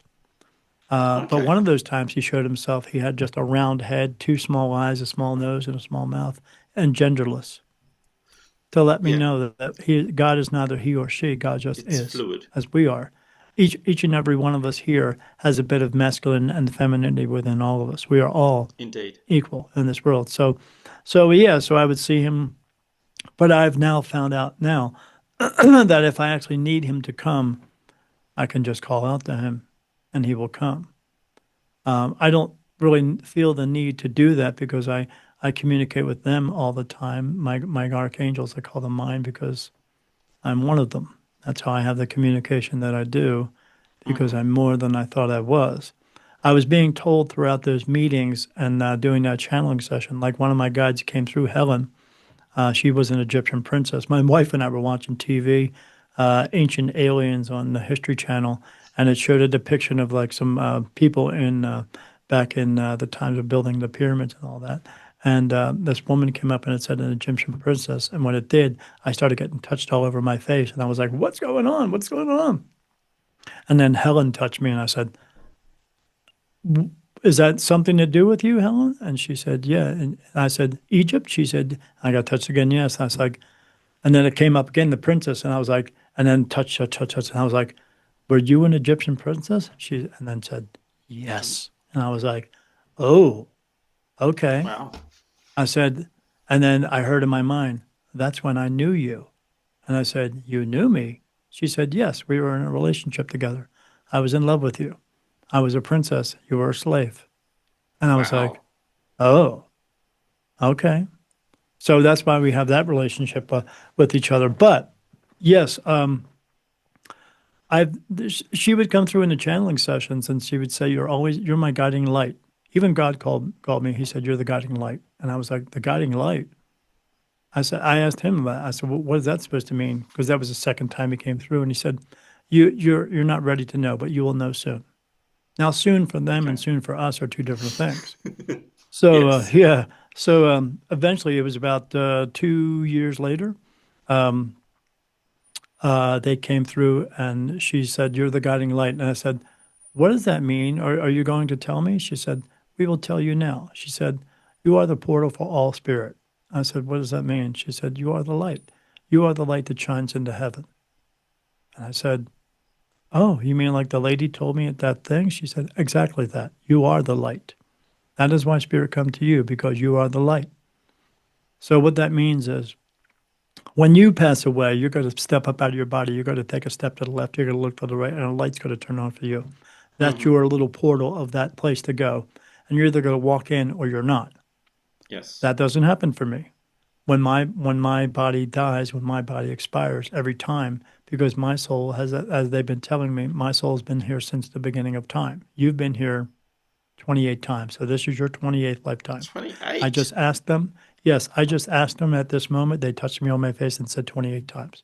So you've been here 28 times, meaning you've had 27 other sets of moms and dads, brothers and sisters, dogs and cats, and 27 other astrological signs that mean absolutely horseshit because your body's born, not born under stars, it's just born, but your soul's created, has nothing to do with stars.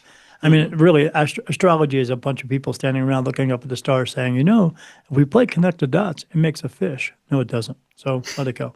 Why that little thing in the newspaper that says your horoscope is not going to define your day. Your No. day's going to be defined by your choices. So they said, so the way that works for me is when the body that I'm in expires, the soul leaves the body and another one's automatically born at that moment and then right in. That's it. So my soul has to be here all the time so all spirit can Okay. see me, hear me, and communicate with me so I can cross them over into me. Because I used to do it in the very beginning where I'd tell the spirit to cross over in, but I'd do it one at a time. And they would look at me confused, like, what do you mean look for light? And I said, look for the light. The light that they was looking for, who actually was me. It's my soul. It has to be here all the time in a physical body, in this physical realm, so they can see it and know where to go towards and actually talk to me because they come up to me and talk to me all the time and to answer questions and to guide them in. That's what I do. And so part of your journey, though, if even if you're being transported immediately to another body, is you have no recollection of your past Some of them, life. some of them. Yeah? Yeah, it's been so many, but some of them. Like one time I was laying in bed and they showed me, so again, they show me things in either movie form or cartoon form. So like one time I was laying in bed and I saw a movie playing. I woke up and I saw a movie playing on the wall. And I turned around, looked at the ceiling, and I was like, where the hell is that coming from? And it wasn't coming from anywhere. There's no projector, but it was being shown on the wall. And then another time, other times they would show me things in meditation where it would be like a message that was playing in a loop, and it would go play over and over and over again until I would go through it and pay attention to it, and then I'd say, okay, this is what's going on. This is what's going on. Is this what you want me to do now? Yes. Okay. Okay, I got it, and then it would turn off. Um, like with the guy with the writing on the scrolls and stuff like that. It was a cartoon guy. A lot of time I see the cartoon, and it's like dogs and cats and mice and stuff like that because they tell us that our minds are so young. It's easy for us to understand cartoons than it is anything else Okay. because we get it. We saw it. We they don't have, as you know, a lot of cartoons they don't have to talk, but we understand it. Yes. That's how Yes. feeble-minded we are, right? Don't tell me that. I'd like to Yeah, think well, I we have a are. decent mind. We're, we are children. It doesn't make a difference how old we are. We are children here because you're brand new into the world every single time you wake up in this baby body going, what? And your mom and dad's going, I'm your mom and dad. You're going, I don't know who the hell you are, but okay. And they teach you the ways of the world, and everything they teach you is a lie and deception because this is all we've ever known from other people. Yes. Yes, it's So just handed we don't down. know a lot in this world. Yeah. And but this has been passed down from kings and queens, and now we call them government and corporation and all that stuff because they ruled the world. I mean, unfortunately, everyone is a slave to this world. So my thing that I tell people is either stand up or be owned. Which do we want to do? I don't want to be owned, so I stand up. I don't pay. I live in this world and I pay attention to all that stuff, but I don't give a shit about it. I don't care what the president does or anything like that. He doesn't know about me, so why should I care about him? I mean, the whole Fair. thing with Charlie Kirk and all that stuff. I mean, why should I stand in front of my television and watch this one guy who passed away when you don't give a shit about my mom who passed away? So I don't. Yeah. I don't watch the news. I don't pay attention to all that crap. I don't have to. Still live my life, but I don't have to pay attention to what they tell me to do. You know, it's those people. They tell you one day to eat bacon, and they tell you the next day not to eat bacon. The problem is that they need to shut the hell up, and what we need to do is stop listening. We just don't. But we Yeah. can. But you have to choose to do that. You have to wake up. But yeah, so they bring me everything and they show me everything, and I see these cartoons and all this stuff, and I figure out what's going on in the cartoon, and then I just do it, whatever they tell me to do. I don't ever not Yeah. do it. So like when they tell me to go to the mall today, I go to the mall. You want me to go now? Yes. Okay, I go, Cool. and then things Cool. happen. When you learn to Uh, listen, trust, and follow through, everything will happen better for you. awesome. Right. Questions? I've got lots of questions. I I got don't know lots of if I can answers. remember them all, but I'll give it a go. So, I mean, to me, it sounds like your big transformation and the Huge. big learning part for you was just completely submitting yourself Correct. totally. So, your one Saying yes. choice is to continually submit to what you're being told you should do.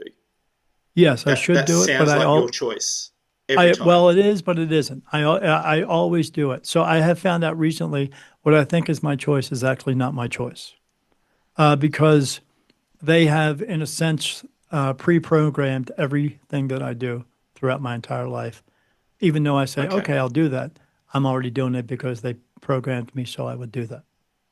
So it's almost like the mirage of free choice in your case. Yeah, I'm like a human robot. But the reason I am this is because I chose to come here into this human body because at some point a long time ago,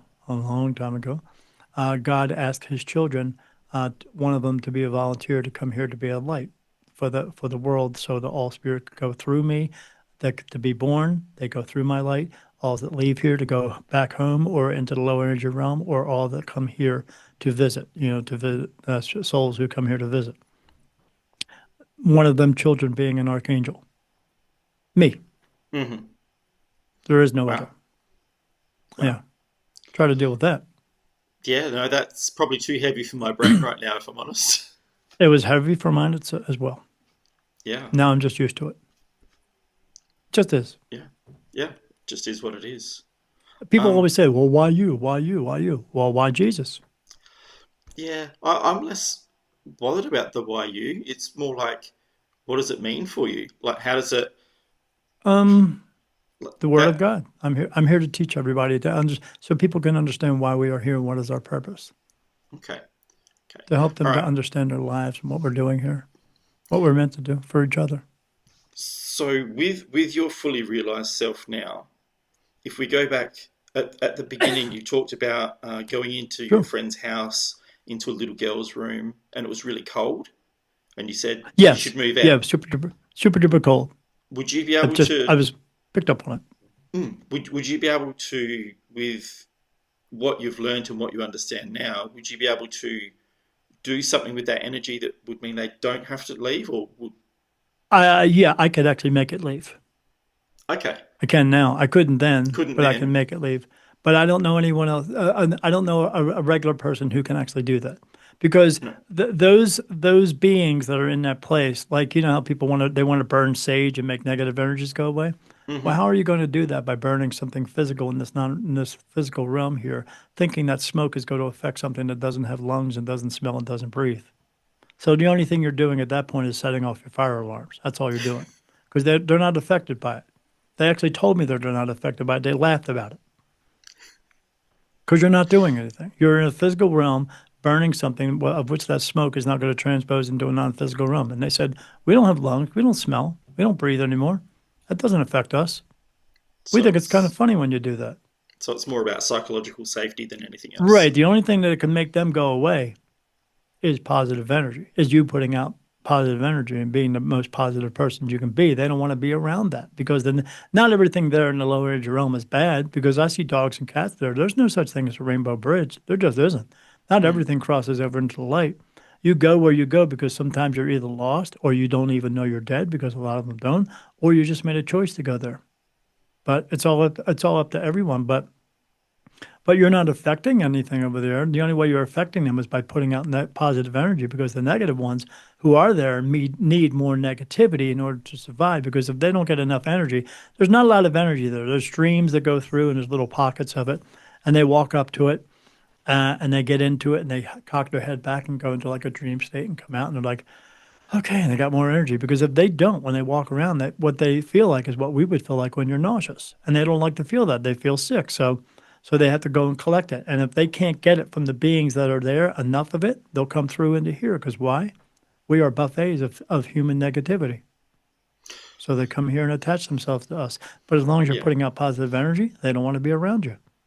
So because even if you that's feel that weight on you, like you feel like something's pushing you in your shoulders, that's a negative energy trying to get something from you. And if they can produce fear from within you, then boom, they'll suck it off of you and they'll get it from you. So what do you do at that moment? Well, think about something happy like kitty cats and puppy dogs and ice cream. It'll make them go away. They don't want to be around that. that makes sense. But if I pull that back to say burning the sage, if that makes Right. somebody feel happy, if it makes them If it makes them feel believe happy, and feel sure. happy, then it's still kind of doing its job, but not Sure. directly. But don't do it in intent like, I'm making you go away, evil spirit. That's not happening. Let me Yeah, put this cross up, which is a form of punishment. Be gone, demon. Well, there's no such thing as demons, because there's no such thing as Satan. There is a Lucifer, but there is no such thing as Satan or the devil. There may be a mm, guy walking around with horns and a tail, but that's That's because that's what he looks like where he comes from. But is he in Yep. charge of everybody? No, this is the guy that they made up, religion made up in order to have power and control over you because in order to punish you, they have to send you to a bad place and they have to have one guy who's the warden there. Well, no, there is no guy. They're all in it for themselves. They are just they were walking around well like us, we have pain, anger, sorrow, grief, guilt, anguish. If you would stay into the low energy realm, you still have that. But what people don't know is they actually still have physical pain. So if another spirit were to walk up to you and smack you in the face, you still feel it. Not for very long, but you still feel it. I see it all the time. I see them doing things to each other all the time. It's sometimes it's debauchery. You don't want to say this. I do, but I see it. Everything I see and everything I experience, I see it all and experience it all so I can explain it to everyone else. So I can get them to not want to go in that place and go home. Yep. Yep. That makes It has to be sense. me. It has to be. It has to be someone. It was me. I mean, Hmm. I didn't ask for it. I did say yes to it, but I didn't ask for it. It just has been me every single time I've been here. But one of those times that they showed me when I was here, they showed me I was laying in bed and I saw this gold plaque in front of me and it said the word Peter on it. And I was like, Peter, what's that? And then I saw this like stout horse there. And I was like, what's that all about? And they said, you are Peter. And I was like, Peter who? And they said, go look into history. I said, for what? They said, a picture of the Last Supper. You are Peter. Well, I looked in there. I'm third guy to the third guy to his right. Peter. I told that to my friend at the meeting. She said, oh, that makes sense. I said, why? She said, Peter, he's the word of Jesus Christ. You're now the word of God. I said, okay.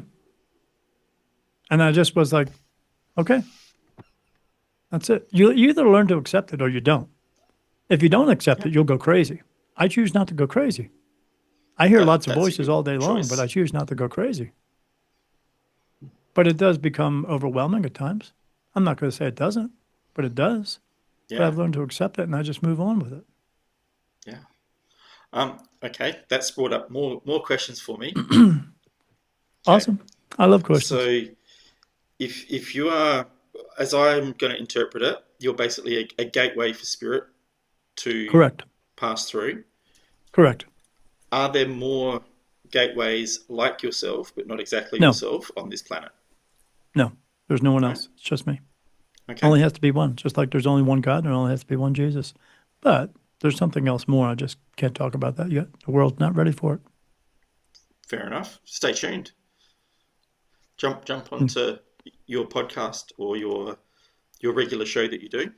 He might tell you Uh, eventually yeah, yeah, eventually, when it's time. when it's And time. the other part is all right. So not to the exact same extent that you can see, feel, and um, See, understand hear, what's going on feel, around smell, you. sometimes taste. You don't want that part. It's when a negative energy comes through and he puts it in and it tastes like someone threw up in my mouth. Yeah, no, I'd pass on that. I'd I, happily yeah, pass. like I also experienced things like this. Like I had a guy come up to me in meditation one time. He ran up to me. He said, "Let me show you how I was murdered." And I was like, "What?" And then a wound appeared on his head. When he did, I got an extreme like migraine headache, and I was like, "Stop! Stop! Stop! Stop!"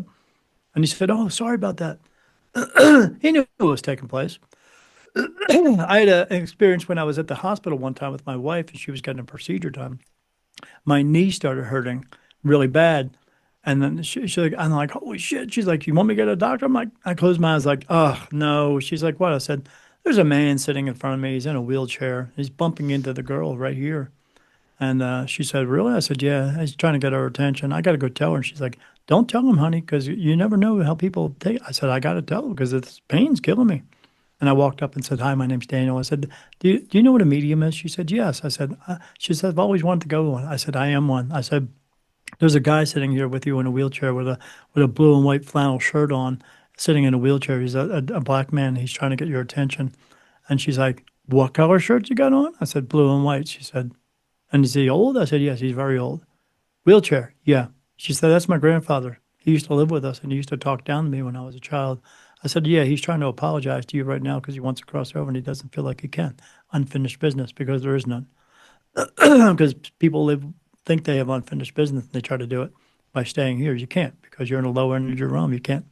So I said, when was that? She said, like 20 years ago. He's still here. So so I said, but I got real bad pain in my leg. What's going on with that? What's he got? She said, polio. So they put their pain on me and I Ah, feel it. well, Do you want that? no, again, I'll pass on that. Yeah, me So too. yeah, that's that's beyond my willingness to take on at this point in my life. That's for damn sure. I had a guy come up to me one time. I was sitting in my chair and I put my feet up on the bed and I saw a man standing in front of me. So immediately I said to him, "Hey, do you want to cross over?" And he said, "No, I'm okay." I said, and then me, I said, "I have to know everything. Why?" And then he went and imprinted this memory on me, and it's like I'm in a waking dream. I'm awake. I'm like, "Oh shit!" I'm looking around and I'm looking through his eyes, and I'm like, "Oh, this is kind of cool." I said, I guess I'm you. And then I see this alleyway, and I see a car across the street, a neon sign, and I see a man run past the alleyway, and then he comes back and stops and stares at me, and I was like, "Oh, hey!" And he looks at me, and he picks his hand up. He's got a gun in his hand, and then this guy, me being him, picks his arm up, and my arm just comes right up, and I'm like, "What the?" And then they exchange, boom, and this guy kills him, and Whoa. I was like, "Oh shit! You killed that guy! Oh my god! Holy crap!" And then back out of me, and I was like, "You murdered that guy." And he said, "Yeah." And then I was like, "Oh, wait, you did it out of self-defense. This guy was coming after you." He said, "Yeah, he'd been chasing me all night long. I couldn't figure out why." He said, "But I had to defend myself." I said, "Is that why you feel like you can't go cross over?" He said, "No." He goes, and then he said, "I don't want to have to come back." And I was like, "Oh, so you know if you cross over, you might have to come back." He said, "Yeah, I don't know if I do, but I don't want to have to come back, so I'm going to stay here." I said, "You need to cross over." Now, at that point, I knew he had to come back. They tell Yeah. me everything because I know I can let you know if you have to come back, but unless you fulfill your purpose. But I can also tell you how much percentage wise you have left until you can fulfill your purpose. I know Oh, everything. So because they tell me everything, because it just comes in. So I said, well, you should really cross over. He goes, I'm not ready to. But now he left, and then that was done. The only problem is that memory is now still mine. So I feel as though I shot somebody. Do you want that? oof. In the No. same way, where I had a same thing, I had a dog come up to me one time, but I thought I was remote viewing because I saw a dog playing with two people, walking up to this lady and rubbing up against. She was petting him and stuff, and then this man was playing fetch with it, catching the ball, and then the dog, and then all of a sudden that went away, and the dog was sitting in front of me, and the dog said to me, "When are my mommy and daddy coming home?" Because the dog had passed away, and I said, they'll be there soon. They're just kind of just wait a little while. You can watch them and see them, but they'll come home when it's time to go home. Again, now it's stuck in my mind. It's there. I It's can just picture there. the dog right now. So Wow. everything that I see, hear, feel, smell, sometimes taste, and communicate with, and I have experience with, I have to have. So I can explain it to everyone because everyone wants to know. But what I'm here to do is to teach them how to learn their lessons and fulfill their purpose so they can go home and stay home and not have to come back and do this all over again. And Hopefully. and that Yeah. that gets me to one of the questions I was getting to. Now, I again have Sure. more, but there You ask was whatever you want, man. I got time. all good. So there was a part where you described, I think you were in the closet speaking to Manu, I think it was. So I don't know if I Manos, got yeah. Yeah, Manos. Okay. Manos. And Manos in Greeks is God is with us. And Helen in okay. Greek means the light, it means the light of God. Okay. It I need just to. doesn't. I mean, it's too coincidental that I know there's no such thing as coincidences. Yeah, there's a lot of coincidence that makes you think there might be Happens more. because it's meant to, because you're meant to be there and you showed up to be there. Yeah, yeah. When they don't happen, that's when you have problems.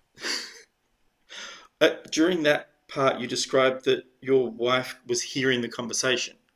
Yeah. Does that mean that what part of what you do, not the whole transferring of energy necessarily, but Yeah. Nobody has that. can be taught? No. No. Okay, so No, you've either no. got it or you don't. My wife is a very strong empath. We found out, and we found out through one of those channeling sessions that we were put together. But we've been together 13 other times as well. Uh, Hmm. but yeah, no, this cannot be taught. The ability to be able to communicate with spirit, see, hear, feel, smell, communicate with that, is put into your soul when your soul is created, and then you. So in other words, you either have it or you don't. And that's Okay. plain and simple. As I tell people, some of us are meant to be teachers, others are just meant to be students, and that's just the way it is, whether Yeah. you like it or not. A lot of people are fascinated by it and they wish they want this, but they only want the cool part. They don't want everything else. They don't want the responsibility of not only be getting and the responsibility of learning how to do this, but the responsibility of giving answers because some of the answers I give are not things that people want to hear, Yeah. but it's still the truth. Yeah. All right. Well, that'll get me to my next question. I wasn't planning on asking about myself, but I will since you brought it up a Sure. few minutes ago. Okay. You said this is my 28th go around. Yeah, 28 times. That's bad. Um, that's bad, is it?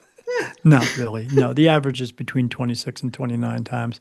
But if you get above that, then that's really bad. Sure. That just means, Okay. again, we're not good learners. I mean, you've been here 28 times. So a lot of times you've been here, in the first, second, third, fourth, fifth, sixth, seventh, eighth, ninth, 10th, 11th, 12th century. Mm-hmm. And you lived lives that were not always easy. You were probably at one, and you're from all over the world. So anyone that says, oh, and like they do at ancestry.com, see, this guy looks just like me from 100 years ago. Well, that was you. It was you a Ah. previous time. You come back in this as a different version of you every single time, and you come back in a different body too, because you're not Mm-hmm. going to learn lessons in just one body. So you have to come back as male and female all the time. That's why some people come into this world who feel as though they are gay. Because they are a woman now, but possibly the three times before that they were actually a man, and now they have feelings for women. So, of course, they would. Yeah. That would explain that in a way Yeah, I'd never but you thought also about before. you pick up things from your previous lifetimes too. Like I did a show with a lady one time, and she asked me if she died on because when you come back, there's a significance of when you do come back. If you die over the age of 30 years old, you come back 80 years later after your death.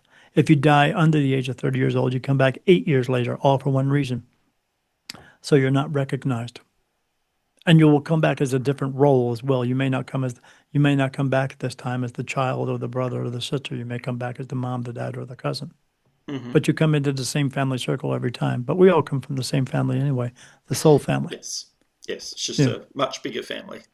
Yeah, just a much bigger family where when you go home, you don't just see the two or 300 people you met here. You know Mm. everyone. You'll Yeah. recognize them and you'll recognize the place that you're at too. Okay. Um, if I don't want to know about my purpose. I'm going to let my purpose unfold. Well, your purpose is we're here to help each other just for the sake of helping, not because you can, but because you should. In a way, we're going to do something physical for someone they can't do. Like, like I went to the, I went to the bank one time because I said I got to go to the bank today because they put that thought into me to do. And I said, do you guys Mm. want me to go today? Yes. I said, do you want me to go early? Yes. Okay, I'll go at 9 o'clock. Yes. Okay. Because they put it all in me, and even though I'm asking it, they're putting it in me to ask. Mm-hmm. Circle. So circle of life, but mine's different. So I show up at the bank and I go in. I get off my bike. I go in.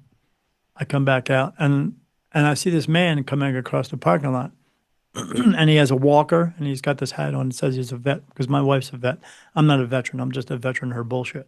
So anyway, so this guy is coming across the parking lot. And I said, "Hey, buddy, are you coming in here?" And he said, "Yeah, it's going to be a minute." And I said, "Okay, I'll wait."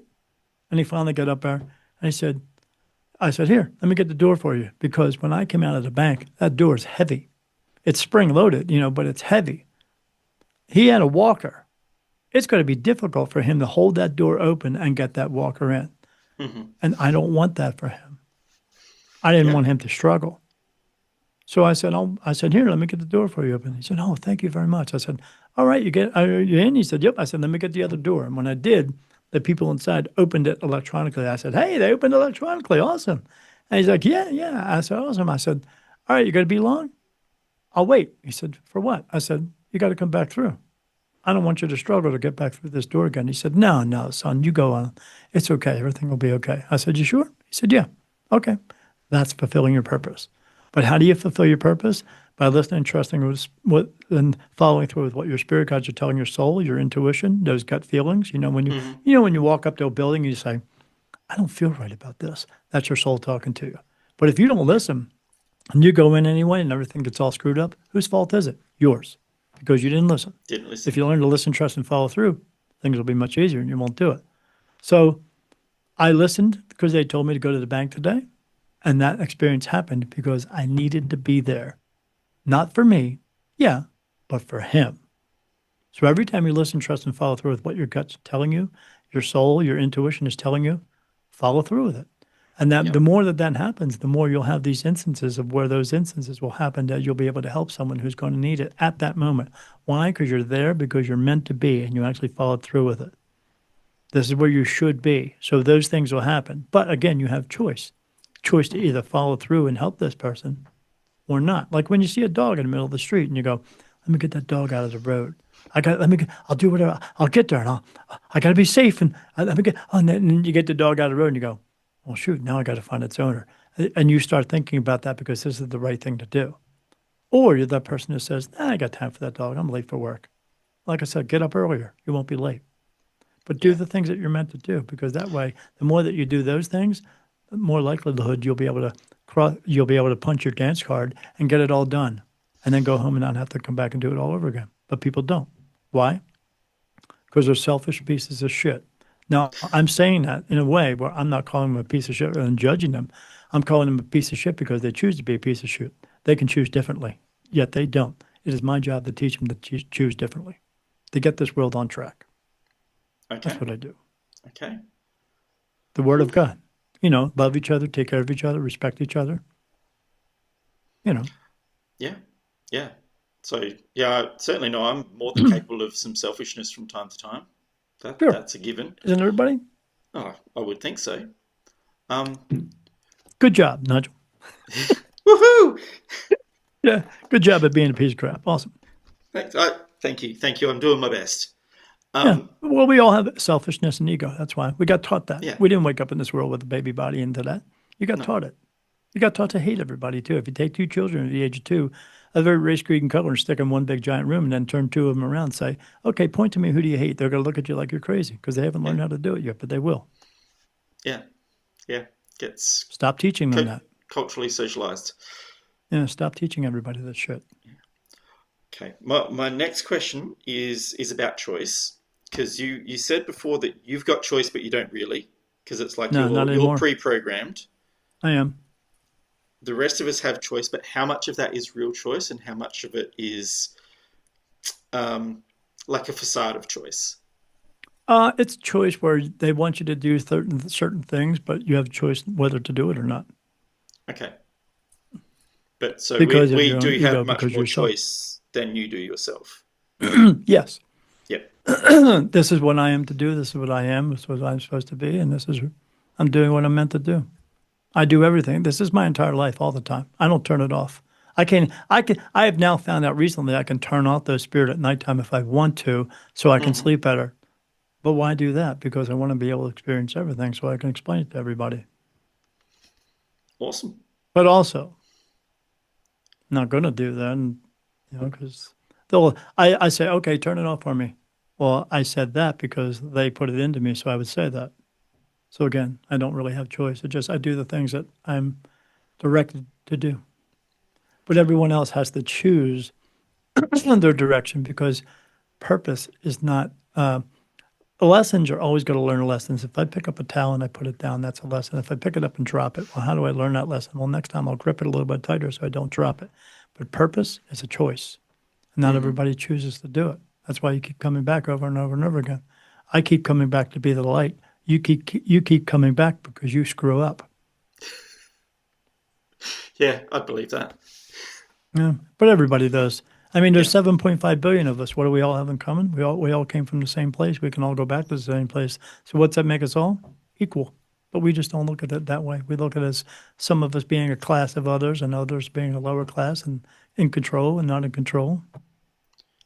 It's all about that comparison and Right. the I'm better than you because bullshit. you're supposed to be this big around and you're supposed to wear these kinds of clothes and have this kind of car and this kind of jewelry around you because that's what gives you value. No, those things don't have any value until they're in your hands. So where's the true value? Us. But we haven't Yes. seen that yet. Yes. We don't see it that way. But yeah, but you have different choice, but you have to make your mind up for you and how you're going to make that choice. Oh, I'm late for work, or I got to be here, I got to be there, I got to do this, I got to do this. Well, you wouldn't have to do any of that unless you put it into your life. And who put it into your life? You did. No one else. Yeah. Yeah. So what's Yeah. important, and you can choose to let go of the rest. Right. right? Because every choice that you make has some type of effect to it or some type of ramification to it. You just don't realize it because you're just doing it out of your own selfishness or ego or something like that. I want this, I want that, I want this, I want that, I want this, I want that. There's a difference between wants and needs. You need things, but you don't have to have everything you want. You don't have to, Yes, definitely, right? definitely. Like, yeah, as a human, we Right. definitely have things that we need: water, food, Yeah, shelter. choose happiness first. How about that? Happiness is from within you. You have to choose to be happy. Yeah, Yeah, I think that's very hard for a lot of people, though. it is. That choice alone, it sounds easy. It's not Well, easy for everybody. it's not easy because we're taught in this world that we are alone. But you're not alone. You come into this world, you have spirit guides around you, you have people around you. I mean, even the basis of my book, of everything that I went through in my life, is to let people know that if this is going on for you, you don't have to be alone. There's someone else who's gone through something similar or is going through it right now. You can go out and find your people. But that's anything in your life. If you have something going in your life that you can't get it figured out, go out and find your people. But the world doesn't want you to believe that. The world, society wants you to believe that only they can help you. You and I could be best friends, and you say to me, Daniel, I'm having a problem drinking. And I'll say, okay, Nigel, here's what I'm going to do for you. I'm going to take you to AA. I'm going to keep you away from drugs and alcohol. I'll keep you away from all the bars and all that stuff. Although, who doesn't like a good strip club? I get it, whatever. But I'll keep you away from all that stuff. But no matter what I say or do, isn't going to make a difference until you choose to actually stop drinking. So everything you do in your Yes. life is going to be your choice. If you have depression in your life, you can go to a doctor and he can give you some medication to suppress it. Suppress it. It's still there. Or he can Mm, send you to another doctor to talk you down from it. If he can talk you down from it, you can talk yourself down from it. You can yes. learn to let it go. You can learn to let anything go in your life, but you have to choose to do that. But no, most people don't want to do that. They choose to be a victim instead because Yeah. this gives them identity. Because everyone's looking for identity in this world because they want to be different from everyone else. You know, have all the people out there now that saying there's a bunch of different genders and all that stuff. Well, I see spirit all the time. There's two. That's it. For people, human beings, there's two. That's Hmm. it. But everybody else wants their own identity because they want to be different than anybody else. And if you're not respecting them for that identity, they are now a victim of you. No, they're a victim of themselves. No, Yeah. Yeah. let And it go. that's as somebody who would have, in a previous iteration of myself this Right, time round, have identified as being heavily depressed and blah, blah, blah, all these labels, right. they're All these labels I labels that gave we created. myself to Yeah. feel a certain way because I And chose to. society society creates those labels and puts them on you. Yeah. Now they have ADHD. When I was a kid, they called us dreamers. Why did they call it ADHD? So that way you can build the insurance company and make money because money makes the world go round. Well, money makes part of the world go round. Yeah, Not yeah, sure it's always the part that we need to be focusing on, but it does make a part of the correct. world go But it is the round. part that we focus on because you watch television commercials all the time. They tell you, you need this in your life and you need that in your life and you got to have this and you got to work 40 hours or 80 hours a week. You got to do this, you got to do that. And you go out and do it. Yeah. You become a slave to the world. Everyone does. Okay. On that thought, for the people that are listening and watching now, and that could be Sure, whenever they do it, so anytime, sure. what is a message that they should be hearing now, whoever they might be that's listening at this point? Don't judge each other. Okay. Why would you? When you see somebody walking up to you and you look, oh, I don't like their shirt. I don't like their shoes. I don't like the way they did their hair. You know what you do? You take a self inventory of yourself. You think about all the things you've been through in your entire life, all the crap you've been through in your entire life. And then you look back at them and go, well, shit, maybe they're going through something too. Everyone's going through something. I don't care Yeah. how much money you have in this world, how much power you have. You're always thinking, you're always overthinking, and you're always going through something in your life. And then you look back at them and you go, you know what? I don't have any right to do that because I don't want anybody to do it to me. And then you bite your tongue and you walk the fuck away and you leave them alone because they have their own life Yeah. to live and their own shit to go through. But also, when you're about to walk into a store and you see somebody coming at you, you'll notice they'll do this. They're figuring out a way to get past you without saying anything to you because they don't want to have any interaction with you. Because social media has taught us to not be social to each other. Because why? You got a bunch of people standing around staring at a phone, even though they're staring right next to each other. So what I Yeah. do is when I do that, I walk right in front of them and say, "Hello, hi." How are you? I'm good. How you doing? I'm doing great. I'm doing great too. You know what? I hope you have a great day today. Oh, I love Thanks. it. I hope you do too. And then what you do, you just change maybe their outlook or their perspective on life today. Maybe that was something that they were going through that they now needed something a little bit as a pick me up. And you just picked them up. Why? Because an act of kindness doesn't take, and the price of kindness only takes a little bit of time. And that's it. And you have plenty of time throughout your day. So why not just do it for someone else? Because Yeah. I'm sure at some point you want it too. We can all do it that way, but we just choose not to. Let's I, choose I, differently.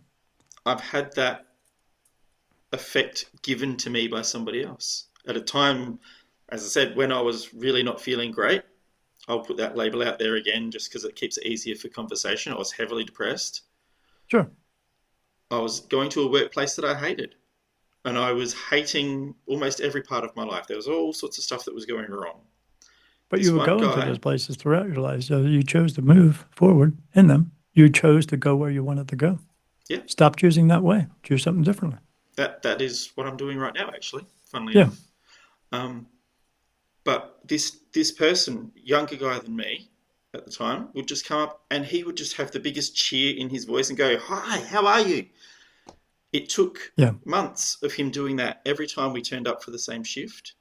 Sure. But that was one of the little sparks that gave me energy and impetus. It actually made a difference in my life. Sure. So Absolutely. what you're saying, yes, 100%, and I've experienced it firsthand, not just on a little scale, Yeah. but that it But expanded it's something else. it's the little things that they start out being that change our Yes, lives, change our perspective on how we look at the world now. If someone else totally. can be that cheery and be that wonderful, maybe there's hope. There's always hope. Yeah, yeah, there is, there is, But it are those of us out there who have to put that hope out there so the rest of us can experience it so we can also know that there's hope. and that's our purpose. In Correct. yeah, Correct. which makes a whole lot of sense to me. Yeah, I'm here to bring hope alive again. Keep doing the good work then. Yeah, I'm doing all right, guy. Well, you've got no choice, so Right. I don't, but yeah, I'm okay with it. which is great, which is Yeah. great. Um, okay, I've got two last questions, but before I That's get to it. Come on, those, man. oh, I've got more, but I'm my. You've gone Say down a whatever you want. road. You've gone Go down a ahead. road that is If not you want to normal go for down me.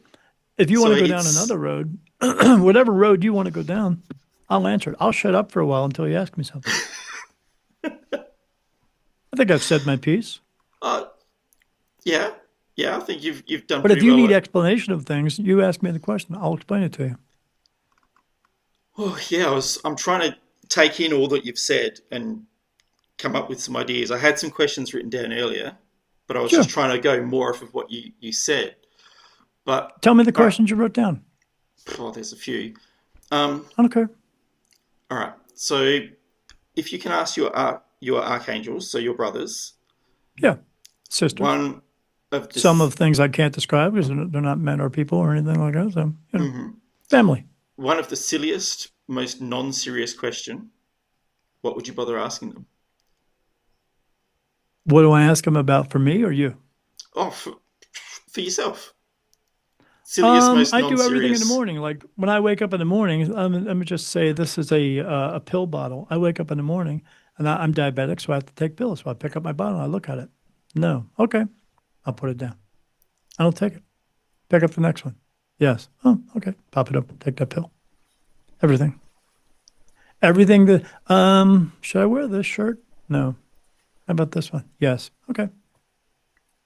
Yeah. So Everything. everything's trivial, but Yes. But for it you, but it means it's something. there. Yeah, it means something. Sure. So Sure. yeah, I guess the trivial isn't trivial after all. Yes, like I did an interview the other day for the network I'm on. They wanted to have like a get to know type of thing, where they would ask me questions and then I would say the question on air and then answer it. And I put this shirt on, and first thing the woman said is, "Oh, I love that shirt." My shirt just put her in a good mood, Easy as that. right? because I have a closet full of these shirts, different types, different looks, and all that stuff. I have one that has it's a sloth riding a dinosaur, and the dinosaur has ray beams shooting out its eyes.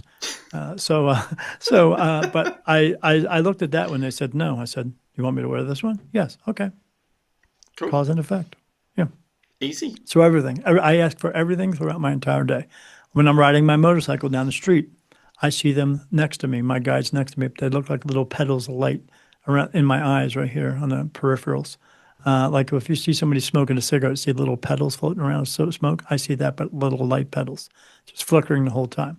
And I'll be riding down the road and I'll go, I need to make this right hand turn. No. Well, I got to go to Tombstone because I live near Tombstone, Arizona. So do you want me to go down 2 blocks, make the next right hand turn? Yes. Okay, I'll do that.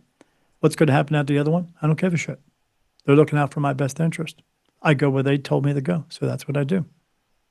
I don't sit around and contemplate woulda, coulda, shoulda. I just Yeah. do. When you just do instead of going, I need to know the answer for everything. Well, no, you don't. You just do what's best for you and do that. Yeah. To Yeah. listen, trust, and follow through. That's what I do. So yeah, that's what I do. Now, if what am I thinking here? So you've talked about spirits, and some of them stay in we'll call the lower frequency areas, and Yeah, some of well, them it's a low pass energy through. place. The energies that are there, people there actually have a higher, you know how they talk about raising your vibrations? No, you can't do that. You can't physically do that. That's your soul. That's God energy. He created that. Hmm. As well as there's some practitioners that say, oh, I can take your past life trauma away. No, you can't. You're not God. That energy is there so you can learn from it throughout all of your next lifetimes. You'll learn from everything. You'll learn from your experiences. Like I said, I did a reading for a lady who said, had I died under the age of 30? I said, yes, you actually died one time when you were 7 years old. You were in a boat. You fell out of the boat. You were in a lake and you drowned. She said, oh my God. I said, what? I said, you got an affinity for water? She said, yes. Every time that I go swimming, I have to make sure that my feet are planted on the ground because I feel like I'm going to drown.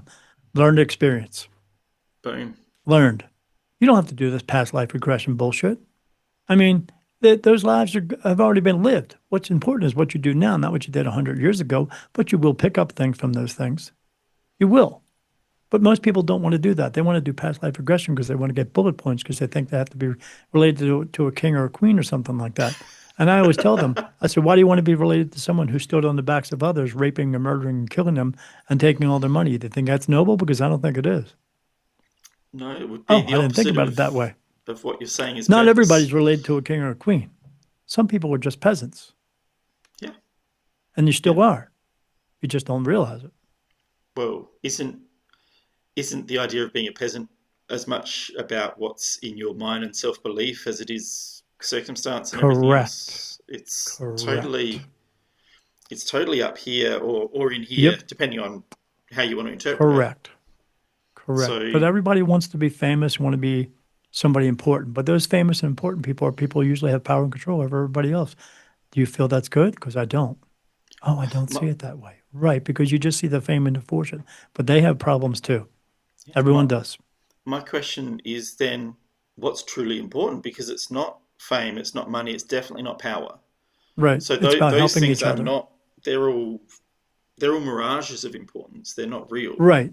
What's important is what Jesus was trying to teach us that everybody could live out from under the rule of power and control. We could all take care of each other and we can share everything because there's enough of everything in the world to do it. Now, we still have to work for things because we have to make these things. But if we're all doing it for the common good of all humanity, all mankind, then we'll just do it. We'll just do it because we need to do it. That's it. But we could take care of each other. You could be a farmer. I could be a doctor. I could heal your wounds and you can give me some food. We can call it a day. That's it. Yeah. But do you have? But nowadays, yeah, I want you to come to me because I want to have a couple BMWs because we're told in this world we need to have 6 cars and 7 houses and 10 boats. No, you don't. You don't need all that. Those are No. things you want, but these are the things that you are conditioned to have because the world tells you that's what you need to feel important, to be important. You're already important. Why? Because you're already good enough. Why? Because your soul is created from God, from a part of Him, and makes your soul divine soul. Everyone's divine, not just Jesus Christ, but they had to make a divine guy so they can have control and power over you.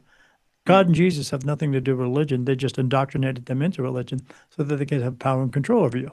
and greed. I mean, in the Bible, in the very beginning, the Bible says you must obey your rulers. Who would put that in there except for rulers?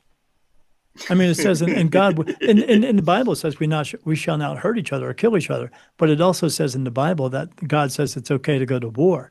And it's also okay Yeah, to slay the young and the old during wartime, meaning kill children. Do you which think makes no God really said sense. that? Right. Why would God say that? He doesn't. Because they say he's a merciful God, yet he's a fearful God. Which one is he? Neither. He's a loving God.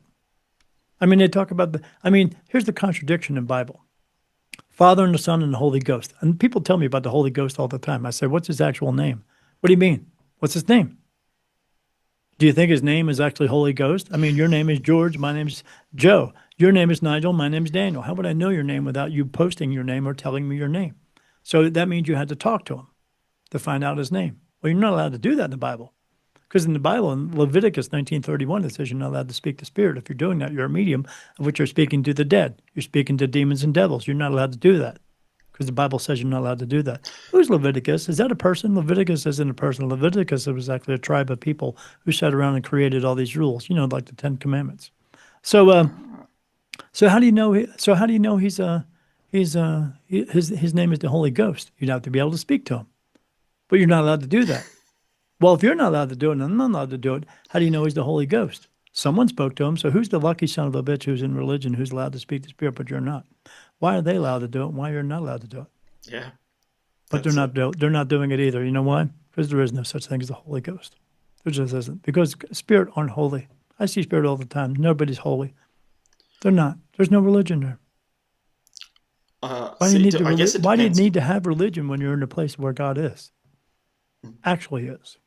As somebody who is not religious, when you say the word holy, I think not of. I just think of a spirit that is complete as it is. So I don't know But when if you're that. there, we're all complete. Everybody there is all complete. Hmm, so everything's holy. Yeah, but not because there's no religion there. Why do you need Yes. religion telling you what to do? I mean, in all actuality, if God really needed to have power and control over us, because God gave us free will. So God's not going to punish you for something he gave you to make your choices because your choices are going Yes. to be different than my choices. But if God being knowing all, don't you think if he knew we were going to make some bad choices, don't you think he would have put a limit on that free will? But he didn't. So Exactly. he's not going to punish you for something he gave you to do. It would be very silly. Right. It would be very silly. Yes. But again, we're all created from him, from a part of him, makes our soul divine soul, because everything's divine. But we live in a world that now has rules and laws. Hmm. And they're So no. tests in some ways to see if we make the Well, choices to correct. That's what help. it's all about. To see if you're going to make the choice. And Yeah.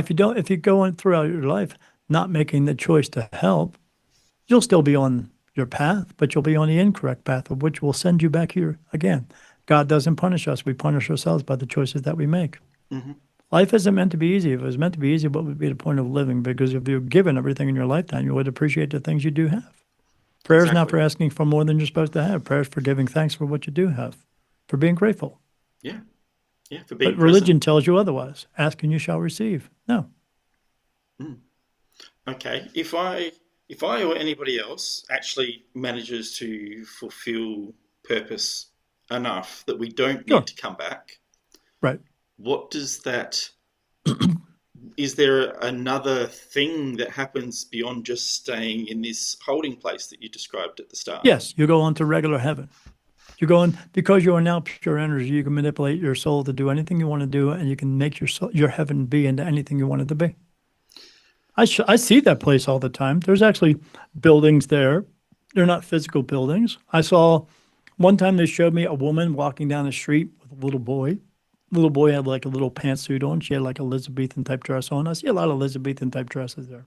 They like to dress up because they can now. And Why not? they were walking down the sidewalk, of which never ended because they just like to walk together because it's that kind of simple. I saw some people riding something that looked similar to like a Ferris wheel, but it wasn't. I Hmm. saw three guys sitting in something, driving something that looked almost like a car, but it wasn't. Just strange stuff. But it's happiness. But never the thing that there I see is human being. I see some beings there who are greeting everybody. So I see this light Hmm. and they're walking through it and everyone's there greeting them, saying hello and bowing to them and hugging them and everybody's going like, oh my God, I remember this place. Yeah, because you're all from there. Because you're not from here. You're from there. You come here to learn. Yeah. There's a term that says, God bless you. He did. He put you here. He wants us to figure out the rest. He's not going to hold our hand because if he holds our hand, what will we learn? He's our father. He wants us to learn, like any parent does. But yeah, I see them walking around and they're going, "Oh my gosh!" And then I see them doing all kinds of things. But you're not meant to know what those things are because if you did, if you could see heaven, it'd be like a glass wall. You'd be banging on that glass wall trying to get their attention. What would you not be doing? Living the life that you're supposed to live, so you can go home and stay home and not come back and do this all over again. But people always want that secret special message from heaven. You're not going to get it. You're going to get guidance. That's what you're Yeah. going to get. Your mom and dad, I say this all the time, or when I do a reading for someone, I tell them, here's what I'm here to do. I'm here to provide you peace of mind and clarity, but also give you direction in your life by answering all your unanswered questions that you need to get on the correct path so you can go home and stay home and not come back and do this all over again. So you can learn the lessons and fulfill your purpose. Or would you rather talk to your mommy, daddy so they can, spiritually pat you on the back for everything you've done in your life? Do you think that's important? Because that's not going to get you anywhere. Because they can't give you the advice to get here. Because you have spirit guides and your intuition, your soul, telling you how to get there. They're not going to give you the advice or tell you some secret special message from heaven. Because Are they're the not they're not allowed to. Basically, they know your spirit guides. It's the job of their job to do that for you. so And if are you're the not s- listening, trusting, following through, that's your problem, not theirs. They're not fair? waiting for you to come home. They know eventually you're either going to walk into that door or you're not, by your choice of either going home into heaven or staying here as an earthbound spirit. Are the spirit guides? How do they fit into that whole thing? Are they from heaven and they've just got a role here, or are No, they were they? How does that they were work? people. They were people who have fulfilled their purpose, who crossed over and didn't have to come back home. But because Okay. when you leave here and you go there, you go back to being a beautiful, bright white light soul who likes to do good things because you no longer have pain, anger, sorrow, grief, guilt, anguish, hate, greed, drama. You no longer have selfishness. No more ego. Everything. You're just a pure white light soul that loves is all about joy and happiness and you want Hmm. to do good things because there are some people in this world who like to do really good things as well as they do as well, and it comes from a place of love, and they're guiding you, giving you information, giving it to your soul, and then your soul says, "Go do this." Oh, I get this. I feel like I should go in there. Well, then go in there. Something good's going to happen, but then Yeah. you go, "Yeah, I'll do it tomorrow." No, do it today. Do it right now because it's meant to happen right now. Because every single time that you talk yourself out of something that you're getting from your gut feeling, what you're actually doing is telling God that you don't have time for Him today. Why would you do that? People want answers from God all the time. You get them. You just don't understand them because you don't pay attention to them. But you Yeah. get them. You get feelings. I feel like this doesn't feel right to me. Well, then don't do it. I feel like I should leave this relationship. Then do that. Because not everybody's meant to be with everybody all the time. If that were the truth, I'd be with my first girlfriend still. No, it's about Yeah. learning. It's about finding out what's good for you and what's not good for you. Because there's no right and wrong. There's no epic failures. There's no mistakes. There's only what works for you and what doesn't work for you. And if it doesn't work for you, quit fucking doing it. But people can't seem to do that. You walk through a doorway, there's a nail in the floor, you trip over the nail. How do you learn that lesson? You go get a hammer, you bang it back in, you walk through that door the rest Problem of your solved. life freely. Most people don't. They trip over it 4 or 5 times. I know those people. I worked around them. I worked in prison for 6 years. These people haven't figured out that they're not good criminals. They get caught all the time. They don't. They just do. They just get caught all the time because they haven't figured out. I'm not good at this. Figure it out. You won't have to come back here anymore. Figure this out. You won't have to come back here anymore. Yeah. Or unless you want to talk to your mommy and daddy, get them to pat you on your back because you think you're doing accolades throughout your entire life because the world teaches you that you need to be patting yourself on the back or getting patted on the back for accolades in this world. No, because the people who do the most in this world, you don't hear about because they don't need to be patted on the back for it. They're just doing what they feel is the right thing Right. to do. Get it figured out. Get it Yeah. figured out that you know you can help everybody in this world. It just takes a little bit of time and effort to do it. And you got plenty of it. But you're not. You're rushing around, running around a million miles an hour, everything running around a million miles an hour just in your mind. We get messages all the time, but our minds are too clouded all the time in order to get those messages. So how do you clear that up? How do you open up the passageway? Well, you do this. In order to get in touch with your spirit guide, you can do that through meditation. And meditation is you clearing your mind out to get those clear messages, but wouldn't you be Mm. able to want to get them all the time? So how do you get them all the time?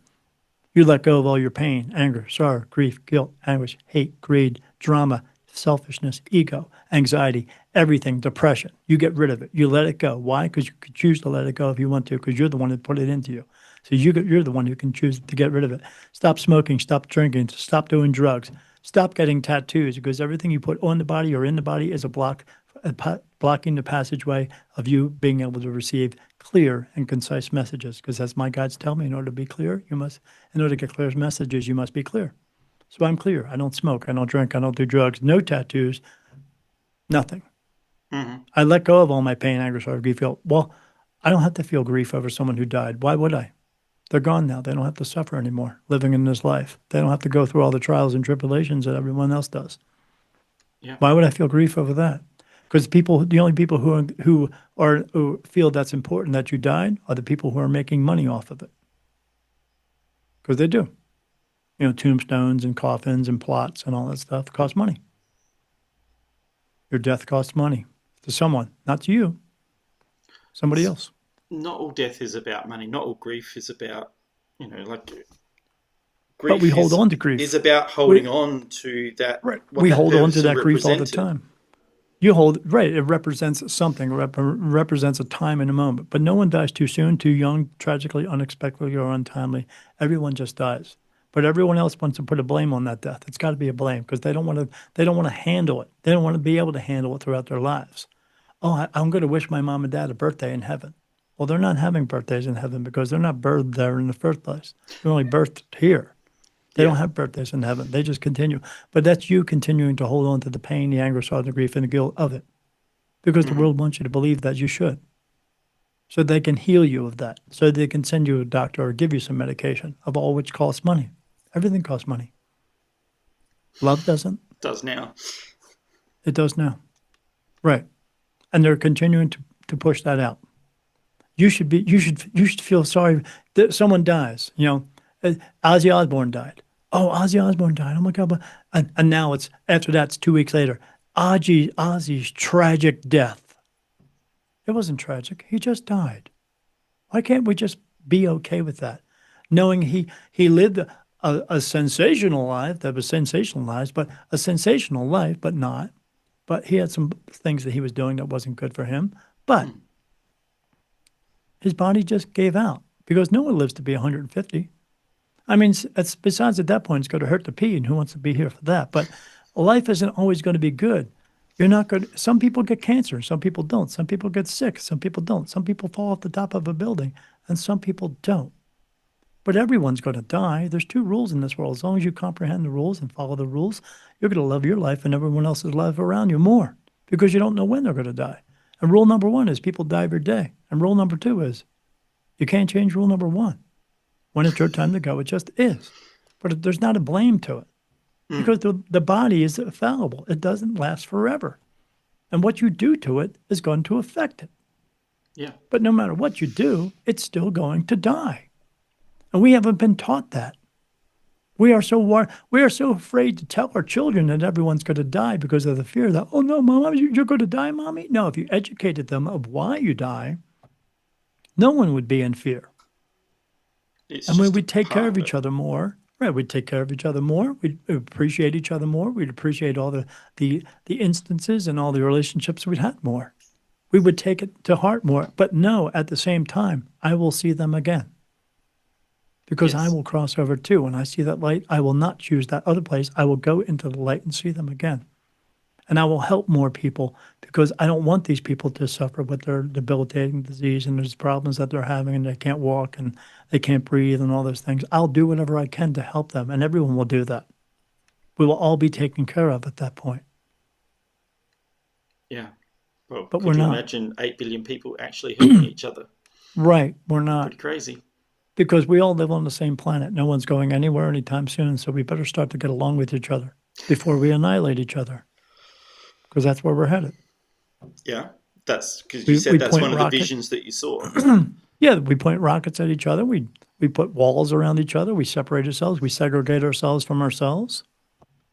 But we're doing that because we're conditioned, taught to do it by the world. This is how they keep us under power and control, under their thumb. Okay, I've Stop got a listening. really weird question that's popped into my head out of nowhere. Awesome. I probably got a really weird answer. Excellent.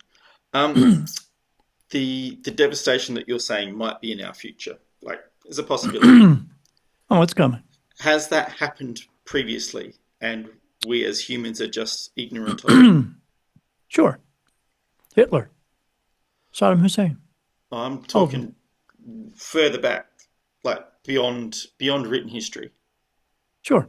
Well, beyond written history as you know it, they know Yes, about it. as I know it. They're not telling us. I mean, we've been here for millions of years. Hmm. People. We didn't come from monkeys. We didn't come from Adam and Eve or Adam and Steve, whichever you prefer. We came from them who brought us here. We were at another planet before this. You've heard of it. It's called Mars. They actually Oh, did a study on Mars and they took some sample of the ground there. And there's an element in the ground that only happens during the nuclear explosion. okay. How would they have nuclear explosion? Because there were people there. Us. We destroyed that place. Now we're here. We're destroying this place. We're going to go somewhere else. The end of my books doesn't say the end. The end of my book says 2332, because that's the end. I'm not a mathematician, but if you take 2332 and you add it up, 2 plus 3 makes 5. 3 plus 2 makes 5. Put it together, what do you get? 10. Turn it around, what do you get? 0, 1. The end of this place, 0, 1. The new beginning, somewhere else. That's why my book's called The New Beginning. Wow. It's not about me. It's about everybody else. And that's I can't make this shit inevitable. up. I didn't. Yeah. At the end of the book says 2332. That's what they told me. 2332. That's the end. We will leave here and go to another world because we destroyed this place. The moment that we started digging into this ground and picking out oil and coal and all that stuff and creating all these plastics and all that shit, we've been destroying this place. Hmm. I mean, we could have been better off. I mean, there are people who came out with ideas to make things better. You know, like Nikola Tesla. He came with zero point energy throughout the world for free. Who Hmm. took that away? The electric companies. Yeah. Right. There are people who've created cars that have an engine that works on 3 parts and runs on water. Who took that away? The car companies. Because why? They can't make money. And it's more money. It's more important to be greedy and powerful because when you have all the power, because you have all the money, you tell everyone else to do, what to do, when to do it. Yeah. But you only do that when Right. you're living in fear. Correct. I don't live in fear. I just live my life. Yeah. Okay. Whew. There's a lot there. There is a lot, Nigel. Well, this is what's brought to me every single day of my life. Yeah, yeah. Okay. Like I said, I go on different shows and stuff like that. Some people challenge me with all and they'll ask me like 20 questions, and I'll answer every single one of them. And then what happens is they get angry because they don't like the answers. Then they know, and they wonder how I get the answers so quickly because as you're asking me, it's being brought to me, and then I put it out. Yeah. And then they get upset with me and go, "Oh no, you're just a fraud. You're a fake." Well, if I'm such a fucking fake, how come I'm getting everything right? And how come I'm able to answer you with so many things that make sense? It's because what most people are afraid of, or most people don't understand, they're afraid of. So they have to lash out so they can justify it, so it can make sense for them Yeah. because they don't like it. Well, I mean, I admit there's stuff that you've talked about today that I'm like, I don't know what to think about it, and that's okay. I'm okay with not having an answer. But you will think about it. Oh, I'm going to think about it. Right, because But, God wants me to get you to think about it. So it's all thought provoking, so you'll think about it and get away from the status quo of everything of the way that you've been taught to think about it. and that's where I'm coming from. I'm just trying to be curious and go, Sure. okay, what if? I don't know. Right. That's the whole purpose of this for me. Let me turn around and see your tail because everyone's a curious cat at this point. I haven't got much of a tail. I'm sorry. It's been No, but I docked. saw part of it. I saw the other part earlier, so I'm okay with it. Didn't surprise me so much. Surprised me more than you, that's for sure. Yeah. What's more, you Uh, never saw a naked person in your entire life? Sure, you have. You just got a little different kind of excited. That's all. I have. I just, yeah, it was very unexpected how that worked. Yeah, yeah, yeah. Not for me. I see all kinds of dead people walking around naked. Well, hopefully I'm not dead yet. I've still got No, you got time. lots of work to do. Or do you? Um, I think so. I believe I do. But how much time do you got to get it done in between all your other stuff that you have going on? That is a wonderfully articulate question for which I don't have a good answer. I have an answer. Make the Okay, time. make the time. Yeah, Okay, well, in some ways that's what I'm doing now. good. Make the So time I'll so you keep go out doing and help that. people so you don't have to come back and do this all over again. Because I don't want you to. And neither does he. Okay, all right, I'll make the time. Done. That was my message. Perfect.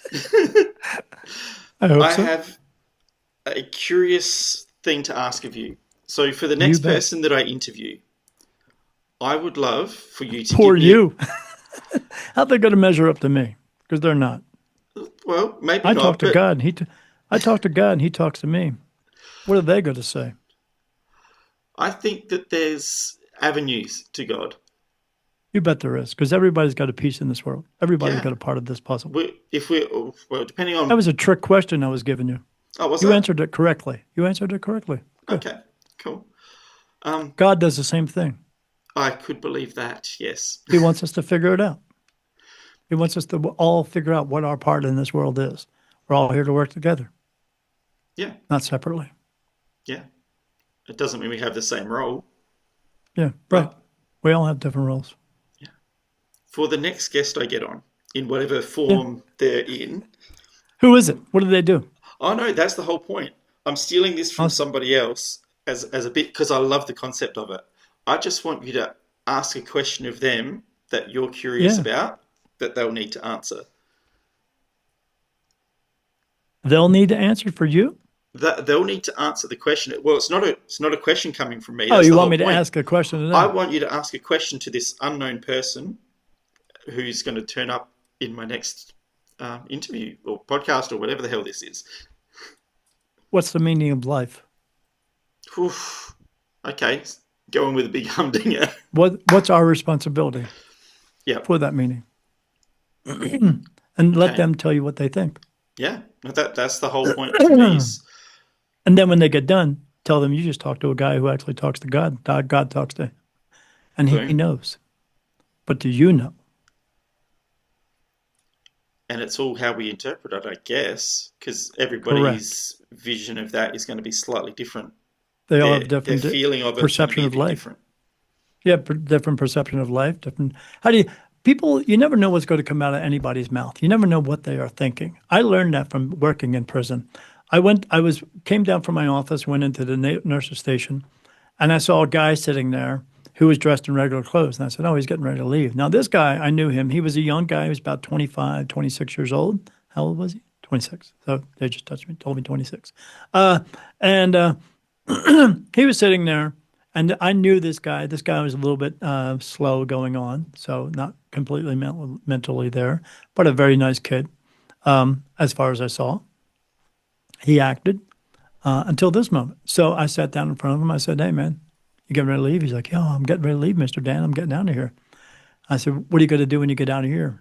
I think I'm just going to hang out with my friends, probably just play some video games and stuff. I said, are you going to get something to eat? Because I know the food here sucks because Fish Friday doesn't smell like fish. He said, yeah. He said, I'm probably going to go to Arby's and get something to eat, a roast beef sandwich place. I said, awesome, awesome, awesome. I said, that'll be great. And then this guard came up and said, okay, it's time to go, sir. And he said, okay, Mr. Dan, I got to go.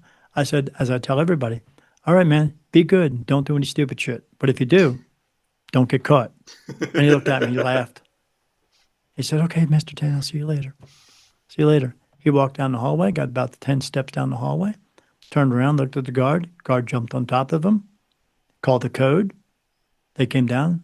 They sprayed him with pepper spray, but their spray is called Capstun. It's much thicker. When it hits the floor, it looks like chocolate. It's so thick. And it turns a grown man into a child because you can't they can't pour water on it because your eyes are burning so bad and your snot's coming out of your face and it's horrible. And then they hog tied him. They tied him up like a hog, and they brought him down to the receiving and they stuck him in the room. And then we had to close our doors because it permeates the entire place. Everybody's choking and coughing. You just get used to it. It's a burning, harsh feeling. So I went down there to check on him later, and I said, "What happened to him?" He said, "Oh, after he got done with you, he came down the hall with me and turned around to me and said he's going to kill himself and he's taking me with him." Why? Because this young man didn't know how life was going to treat him when he got out of prison. Because in prison he was told what to do and where to go and when to do it. Yep. There he had to go out, so he got into survival mode. He didn't want to leave, so he did what he had to do in order to not leave. Yeah. That means you never know what's going through anyone's mind. They could be standing right in front of you, looking at you plain as day, and inside, like with depression, they're screaming. Yeah. And you don't know that. So you No, never know what's going through anyone's mind. Maybe if we treated each other a little bit better and took care of each other, we wouldn't have that. I think we could certainly make a dent in it Right. That's at the the meaning very of life. least. That's the meaning of life. Fulfilling a purpose, taking care of one another, doing things that them they can't do for themselves because they can't figure it out or they just can't do it. Because not everybody's walking, talking around easily in life. Some of them are walking around with, or in wheelchairs, or they don't have any legs, or they don't have any arms. They don't have a lot of things. They can't communicate. They're autistic. They have a lot of things going on, but we just expect them to be a certain way. No, No, doesn't we're work all like here that. to learn from each other and take care of each other, but we're not doing that. So ask your person that. What's the meaning of life? Done. That's definitely in there. Thank you very much. All right, I Yeah, you do better have write one that more the fuck question that's down. come through. One more has popped in my head. One more. That's it. Ah, I mean, I can keep going, I guess, but I'm Well, if you just. want to keep going, I got until about 3 o'clock. I'm good. I have a network meeting at 3 o'clock or 3:30, but I'm good. Ask whatever you want. This one is I got a full cup of root beer water here. I'm good. Root beer flavored water. It's awesome. root beer. What's that? Oh, There's these root little beer. Root packets. beer. Yeah, I know. you know I'm those with little you. packets you can get the sugar-free stuff and you can pour into Mm. water so you can have something to drink. It's flavoring. This is root beer flavored by a company Ah, called A&W Root Beer. I've been nice. drinking it for like 6 or 7 years now. It's fucking delicious. Awesome. And it's water, sugar-free, because I'm diabetic. Yeah. You still got to look after But I yourself. like pie. But I like pie. So, whatever. Who doesn't like pie? Come on. Ah, fuck, man. Love pie. Okay, Different I've kinds got of pie, too. You know what I'm saying? what? Yeah, Hey, it's all about life. yeah. Yeah. I'm cheap and Um, easy. Ask my wife. well, you don't drink anymore, so you're definitely cheap and easy. No, no, I am cheap and easy. My wife got me on sale, pretty much. Okay, so I'm running on this theory that fear is simply um, the reduction in like a perception. Let's try that again. Fear is like a perception where love is being taken away, but it is still an Correct. aspect of love. Right, right. So But you get I into a point where you can't control yourself anymore. Like depression and anxiety is an inability to control your own thoughts. yes, or it's a for me like anxiety. I'm not so I haven't had a lot of personal experience with, but depression is expectations not matching reality. Right. So there's an incongruence in what's But happening how and did you what. get those expectations? You got those expectations by being taught to you, as well as that fear Oh, is. absolutely. Sure. Yeah, yeah. No, I was just curious about what you thought about what love. If you could put love in words, what would be? How would you express that to somebody? What is love? You get that sense when you're really truly in love with someone, you get that sense, that gut feeling inside of you. You feel your skin start to vibrate. You get the goosebumps. Hmm. That's your soul, because your soul is pure love.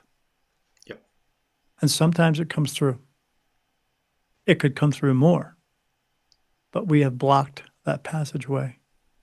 We have blocked that passageway by fear, by pain, by anger, by sorrow, by grief, by guilt, by anxiety, by drama, internal and external, And by the pressures of the world to be a certain way, to look a certain way, to feel a certain way, to act a certain way, because that's the only way that you'll be normal, or their idea of being normal.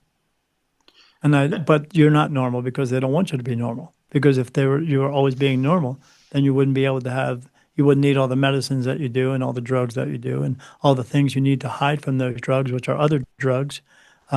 But no, this is everything. Our reality is brought to us by the way that they want it to be us to receive it and perceive it at the same time. and It's created. because we're put on here to learn, to Yes, fulfill our purpose, right. those fears are part of what we learn. That's the channel through which we learn, effectively, isn't it?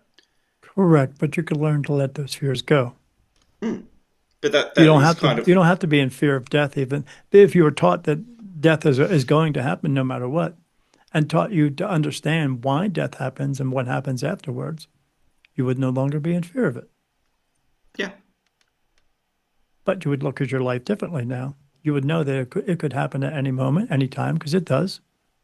Because again, no one dies too soon, too young, tragically, unexpectedly, untimely. You just die. hmm So maybe you'll do a little bit more throughout life instead of just doing stupid shit like staring at stupid videos all day long or just dumb I shit. love my cat videos. Come on. Yeah, me too. They're kind of funny. We No, I have we think have seven cats here, so we watch them all day long. It's fun. They yeah, they're they probably bring better joy in to person. us. Yeah, they bring joy to us. Yes. Yeah, but sorry, my thought there was more about that we don't Why do we do it? understand love Right. We don't understand it until we enough. can choose to overcome or let go of those fears. Correct. So it's kind of like we Correct. need to experience them in order to choose to let them go. Right. Right. Because it's like going. You're getting on the job experience, just like going to a job that you don't know how to do. You learn how to do it. Yeah, You have to learn to love. You know love is there. You wake up in this world in that baby body.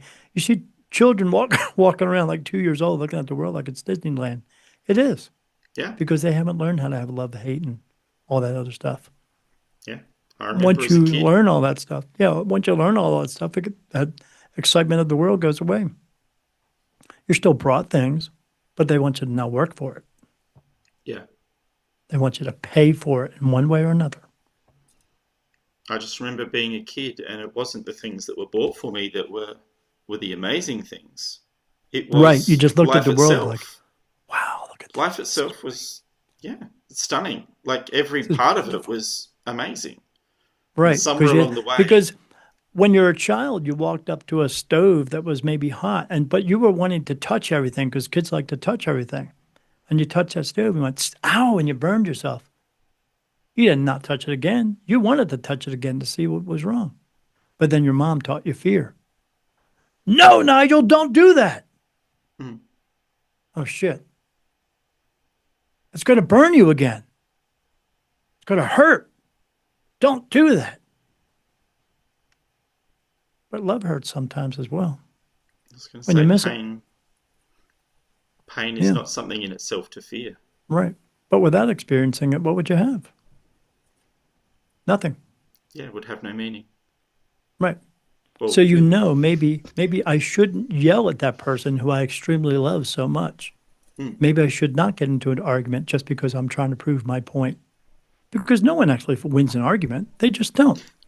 How do you call winning an argument when someone that you love that you just had an argument with is sitting in the corner and crying? I don't call that a win. no, that's But just you had to prove your point no matter what. You had to get your point across. She has to see it your way no matter what you think. yeah. No, she doesn't. And the She can reason observe it and say, okay, but I don't have to feel that way or look at it that way and the reason people go down that road is because they're in fear. They want to because they're have taught. control because they don't have control of themselves. Right, right. which is Absolutely right. yeah, which is Yeah. why yeah. So if they can't control themselves, they control someone else. Okay, another one I that's mean, popped in. Things are look at popping the in. previous president of the United States. He was walking around in diapers, but he had control of everybody, right? Barely walking, but yes. Yeah, barely walking, shitting and pissing himself, but he had control of everybody else by his actions and telling you what to do, telling you how to Yeah, live your life the way they want you to live it, while giving them taxes. or at least the puppet masters did. It's not even legal to give to us pay taxes. That's not even a legal thing, but they do it No. anyway. In the fear of it, we do it. Yeah, Yeah. yeah, Yeah, it's all that control. But yeah, love is there. You can feel love. mm, You know when you feel it, when you feel love for your cat sitting there and your cat is walking up to you. And as my cat does, I put my head down like this and he walks up and just rubs his chin against my chin or rubs his nose up against my nose. You know that's love. You know that when you're with that special someone as well. yeah, But then you have other people who want to express love in another way where they have to fear you into it. That's not love. But people no, don't see the difference of it because they give you a little bit of love, but then they fear you into more stuff, and then give you a little bit of love, and then they fear you into more stuff. That's not true love. no, not at all. That's control again. Yeah. And But every everybody wants love. It's not always about finding love, though. It's about finding a relationship that works. And not all of them do. You can be in love with someone, but if you're about out there spending all your money, you don't have any money left. What do you got? Fear again. I, I agree that everybody wants love. I They also do think everybody wants control, at least of that of love. themselves. Yes. But would I be right if you ask the guides, whatever, if the actual point is to give in and not be in control? Well, the problem with that is we're taught fairy tale love. You know, when we're children, our mom and Mm, dad tell us that you're going to find a prince or a princess, and don't accept anything other than that. mm, So we're taught fairy tale stuff by the people who want you to fail in life or yeah, feel as though you're failing. So again, that they can control you. Go out and get on a dating service and you'll find all the love you want, no problem. But that love comes with conditions. I did that for a long time. I was on a dating service looking for someone. One time I showed up to a date and the woman was said she was 47 when I was 43 years old. I showed up, she was not 47. She lied. She was 57. But she didn't look 57. She looked like she was 67 and someone tied a rope around her neck and drug her behind a truck. This lady had a hard life. She had a hard life. And I said, why didn't you tell me you were 57? Oh, I like to date younger guys. I don't like to date women that old. It's not much older, but I have a certain degree of where I want to be. Don't you? Yeah. And that's why you lied to me so you could be with me younger. But I don't want to be with a person your age.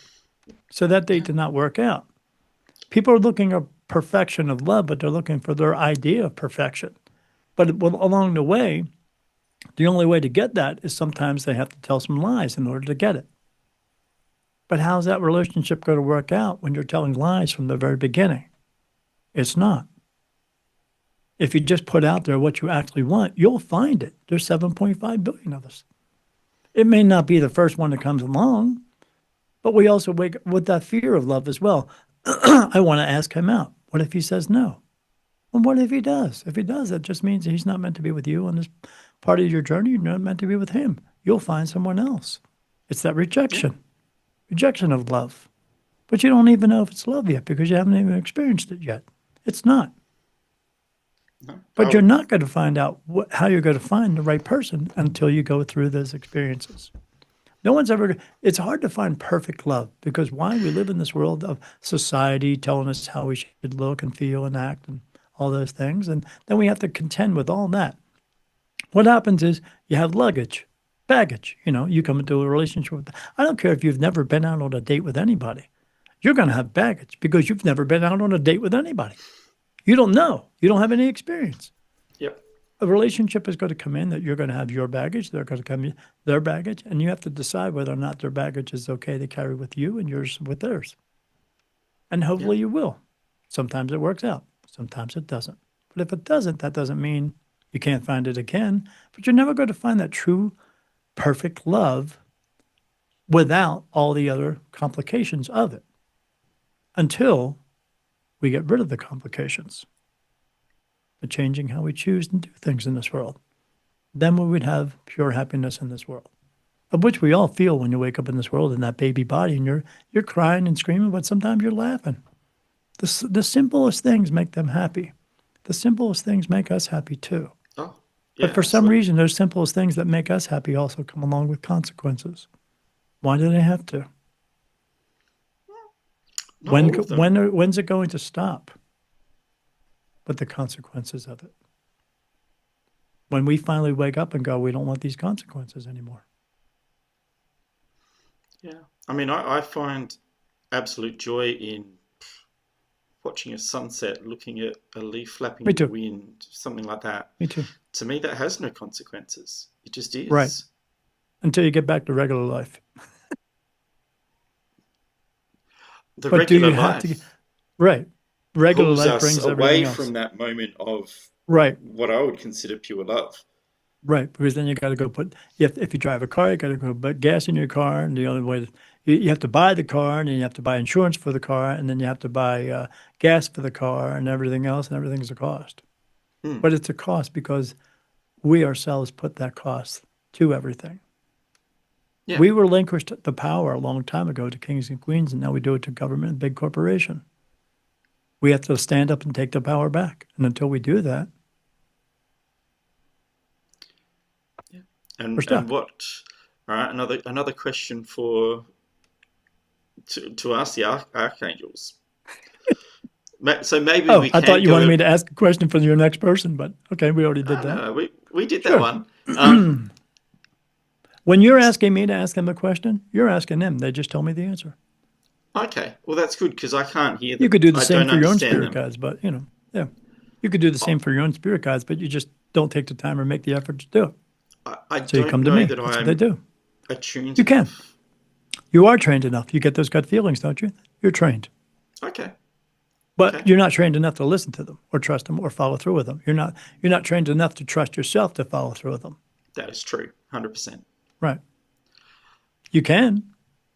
Okay. It takes time and effort, a long time, a lot of effort. But again, letting go of all your pain, anger, sorrow, grief, guilt, anguish, everything that I had to let go of, it works. And I'm trying to teach people to do that for themselves because I don't want them to continuously come to me. I'm putting myself out of a job. But this Yeah. is what he wants us to do, for all of us to do it together forever. Yeah. Well, until 2332. All right. If there was ever a hope of getting beyond that date, that year, Oh, we will. We'll just go someplace else. It's not about us dying out. It's about the planet dying out because we're hmm, killing it.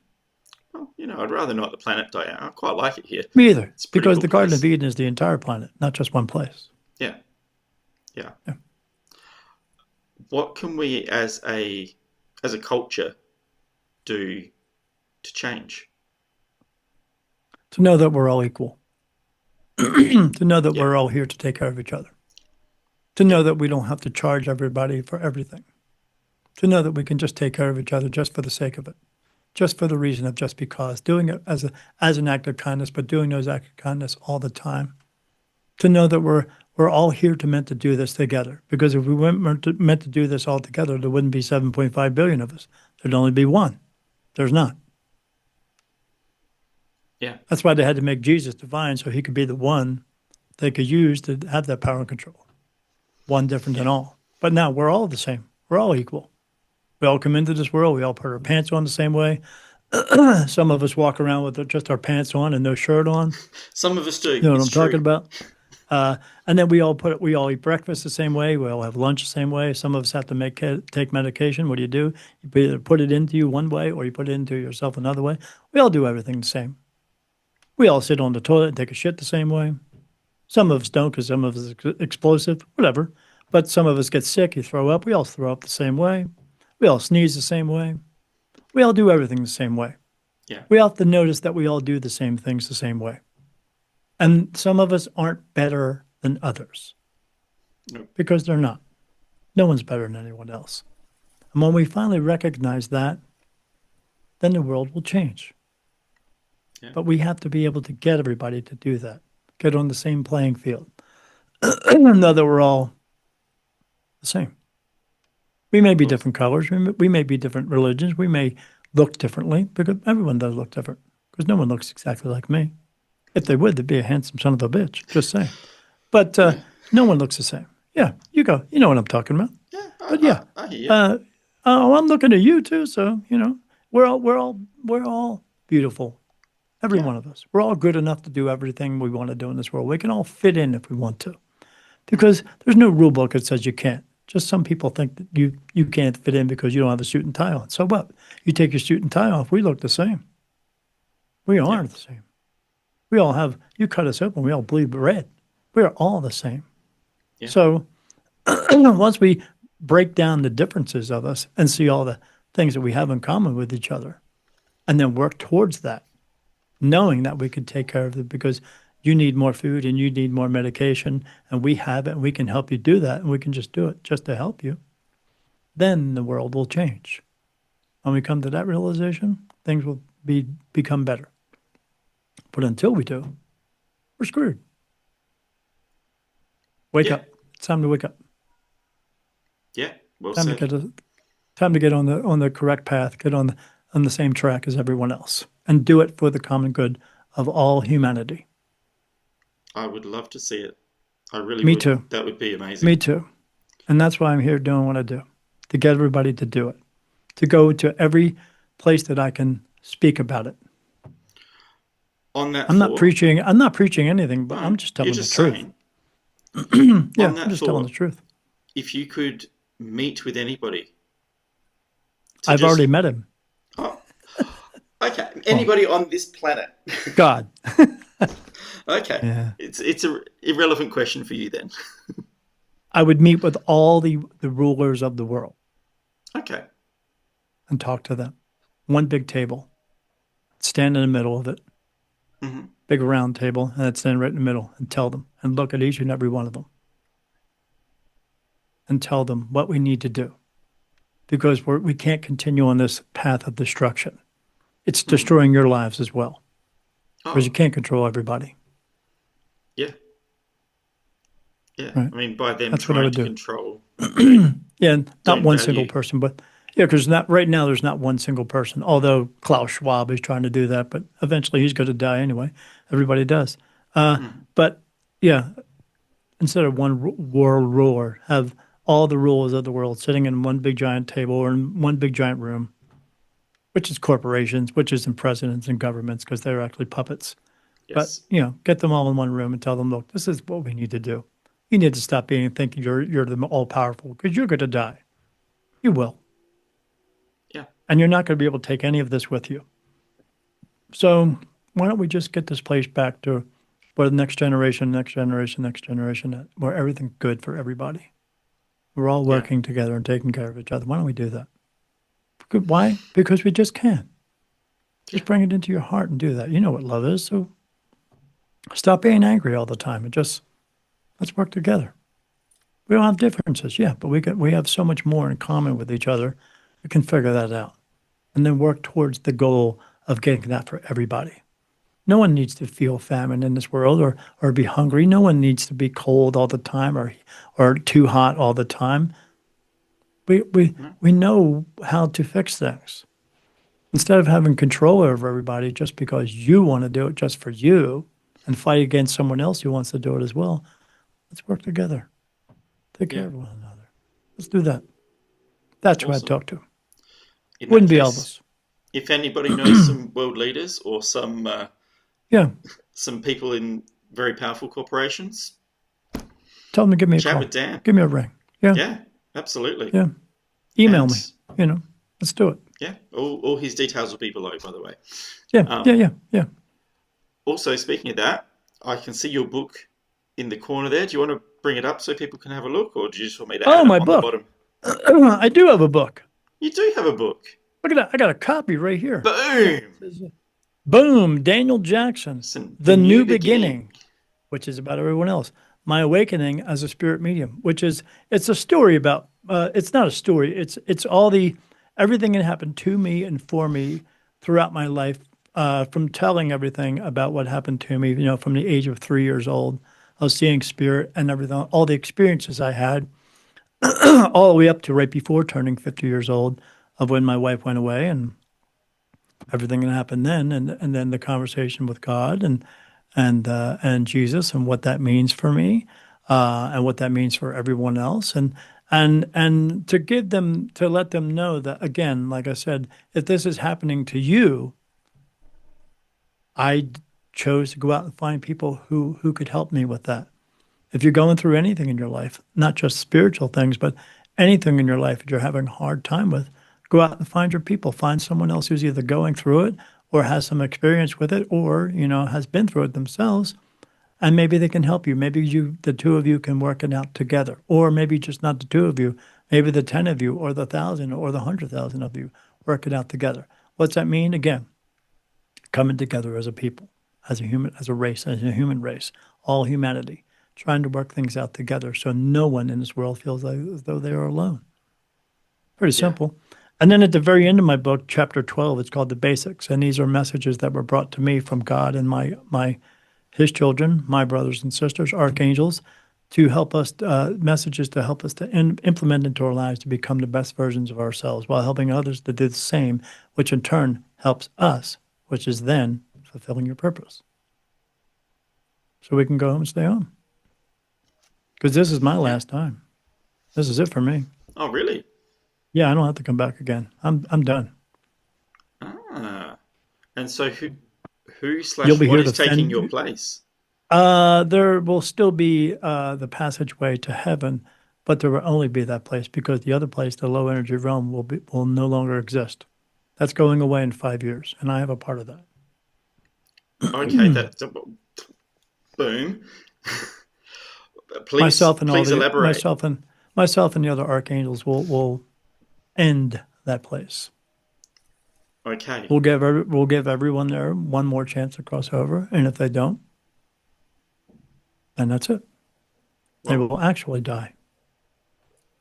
well, I And we'll didn't clear that realize that. place out. That place will turn off, and then everyone will just automatically go to heaven. And if you have to come back, you do. And if you don't, you don't. Simple. Okay. God So gave us choice. He gave us choice to either, if we didn't want to go, or we had something up inside of us that didn't want us to go, he gave us the ability to express that in a certain way. But he's done with that place. okay. So 5 years. It's too much. Is that going to impact anybody's understanding of life on the planet? Yes. Yeah, they'll Yeah. all know at that point. Yeah, everything will change. There's other things that will come out, other understandings that will come out. And when they do come out, then everyone will know what's really taking place for them as Okay. well, with God and spirit and angels and other stuff. I can't talk about Yeah, now. It's not that's meant to come fine. out yet, but it will. It'll all come out. Okay. But the problem is that things are going to be tough for me as well because eventually, because I have a show, it's on a streaming spiritual network. It's called Mm-hmm. New Reality TV. My show's called Beyond the Veil with Daniel Jackson. Me. That's how I Ching. started. And yeah, that's how I started. At the end, I say, "Be good and don't do any stupid shit." But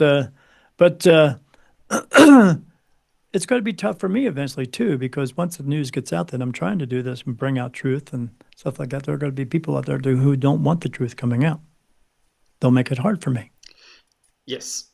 but I'm not afraid of them. Can't be. I have to be able to go out and put that word out there. I mean, I'm going to die, so I'm not afraid of it, but I have to put the message out.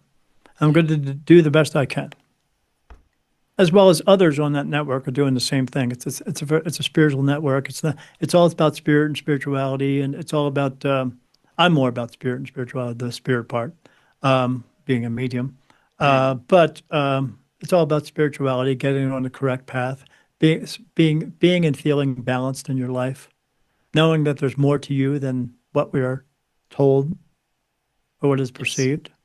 To understand that there's a it's not just me. There's 45 other creators on that network.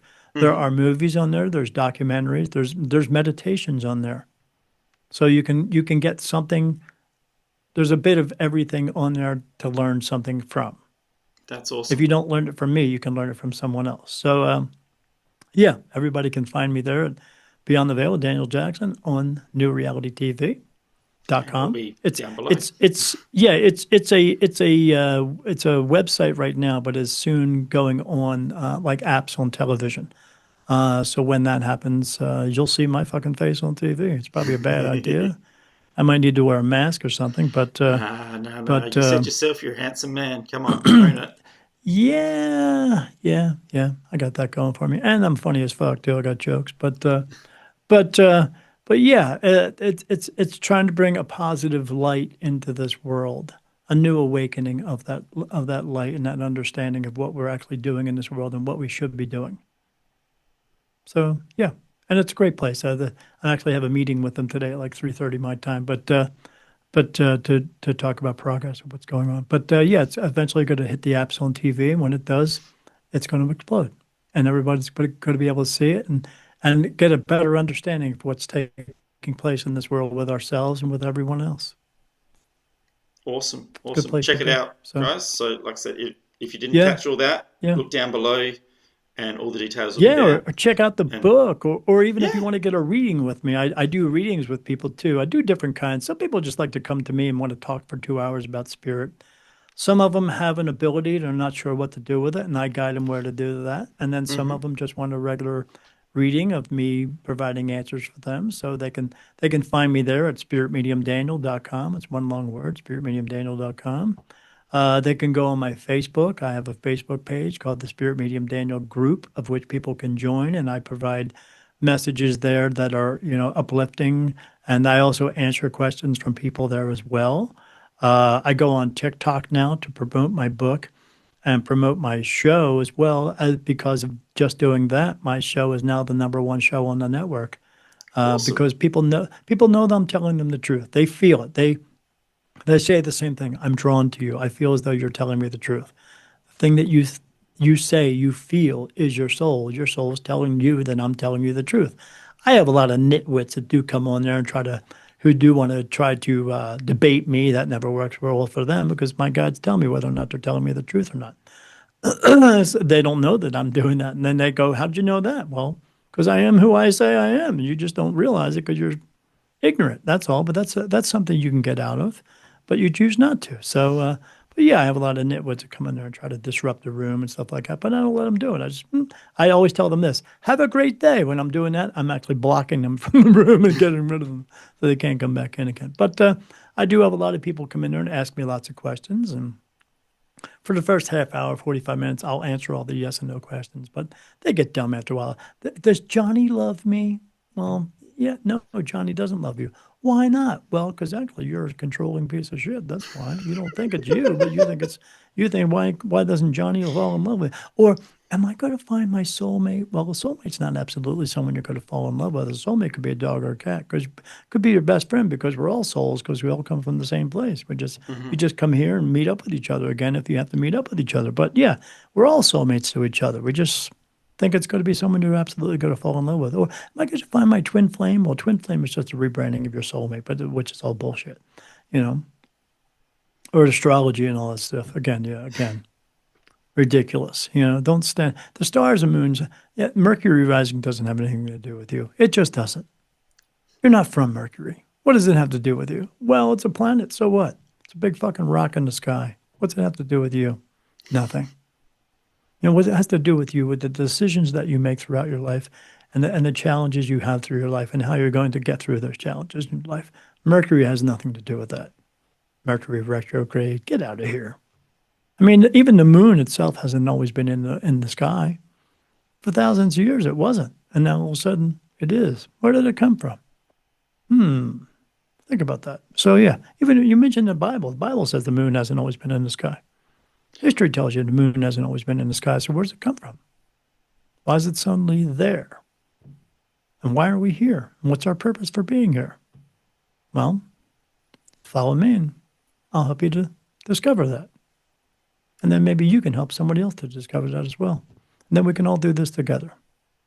Yeah, yeah. Yeah. I, But um, yeah, they can find me pretty much anywhere. I mean, I used to be on YouTube. We had a channel on YouTube, but now we're on the. I go on a lot of podcasts. I've been on like over 350 of them at this time in the Oof. last 5 to 6 years because I want to get this message out.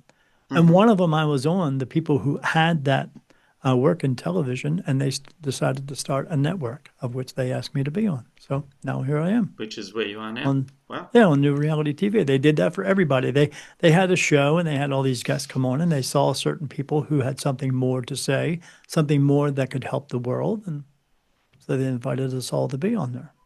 And here we are. That's awesome. And now we're trying to do it. We all just see things differently, and some of us do things differently, but we all have the same perspective, the same idea of doing this together, of helping the world to change and to become the best versions of ourselves. So we all have Yeah. the same intention, the same goal. We may do things differently as well as like mediums. We all have the same. We have similar abilities, but we don't all do the same things. There's nobody else. I don't know of anyone else out there who does what I do because my God's telling me there is no one. There have been others who have been able to do it, and they bring them to me, and I tell them what needs to take place in their lives in order to do this. They all choose not to because it's too much. Yeah. Because like we said, I'm giving myself over to God to do whatever He wants me to do and asks me to do. So I just do it. Who else do you know who will do that? Not too many. Yeah, I mean priests say they do it all the time, but they're actually having sex with young kids too. Yeah, I So was they're going not to say. actually doing that, are they? I mean, how do you get a nun pregnant? Well, immaculate conception maybe, but beyond that, No, no idea. you dress her up like an altar boy, right? Because unfortunately, Yep. that's the way the world is, right? Yeah. Yeah. Power and control. All comes with power and control. But yeah, Always. we're here to take care of each other and do the right things in this world, and that's what this this this network is trying to do. That's what we're trying to do as a human race are trying to do, the humanity of this world, trying to get things back into the way they could be and should be, but aren't. And Yeah. hopefully we do that. But yeah, I mean, we can make jokes and make and because even though it's tragedy, we can make jokes of things. But the unfortunate part is there's a little bit of truth in everything in this world. Totally. Well, every joke has a kernel of Maybe truth to it. maybe that joke that I said will bring to light that that is what's going on. We should stop doing that. We should. We should stop looking at things that way and thinking, oh, well, they're doing it. It's okay. We'll just hide it and it'll be okay. We'll just brush it over. We'll push it under the rug. No, No. no. The world is going through so much in this world. If we don't say things to provoke each other, to wake each other up, to see the light of what's going on in this world, we're just going to walk around with our heads behind our asses, going, oh, guess I'll just fall in line. Because the world wants us to fall in line.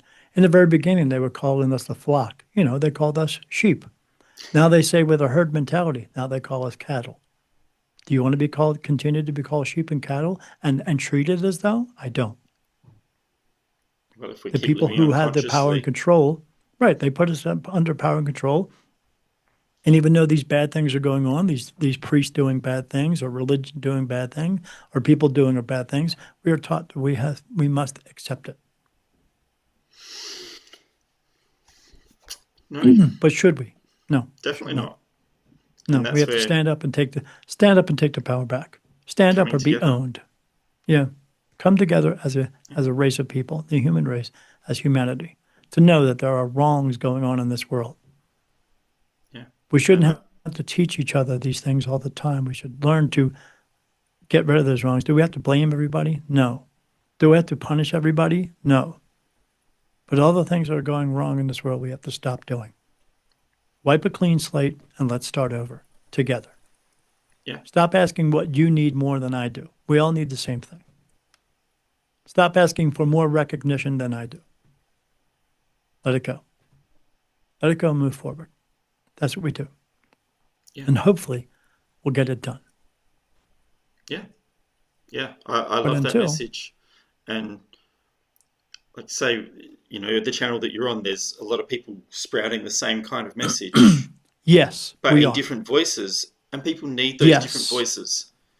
Right, So, because it can't just be one, because they tried it with just one, and they put him on a cross and tortured and murdered him. mm, They can't silence all of us. no, Right,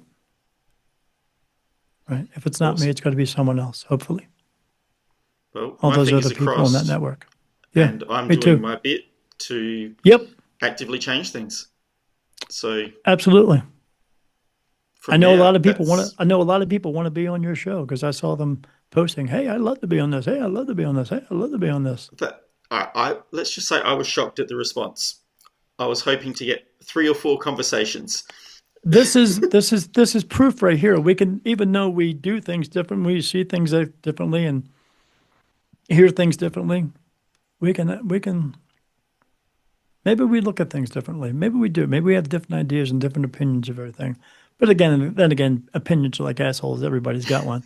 But we can talk like two people and get this figured out.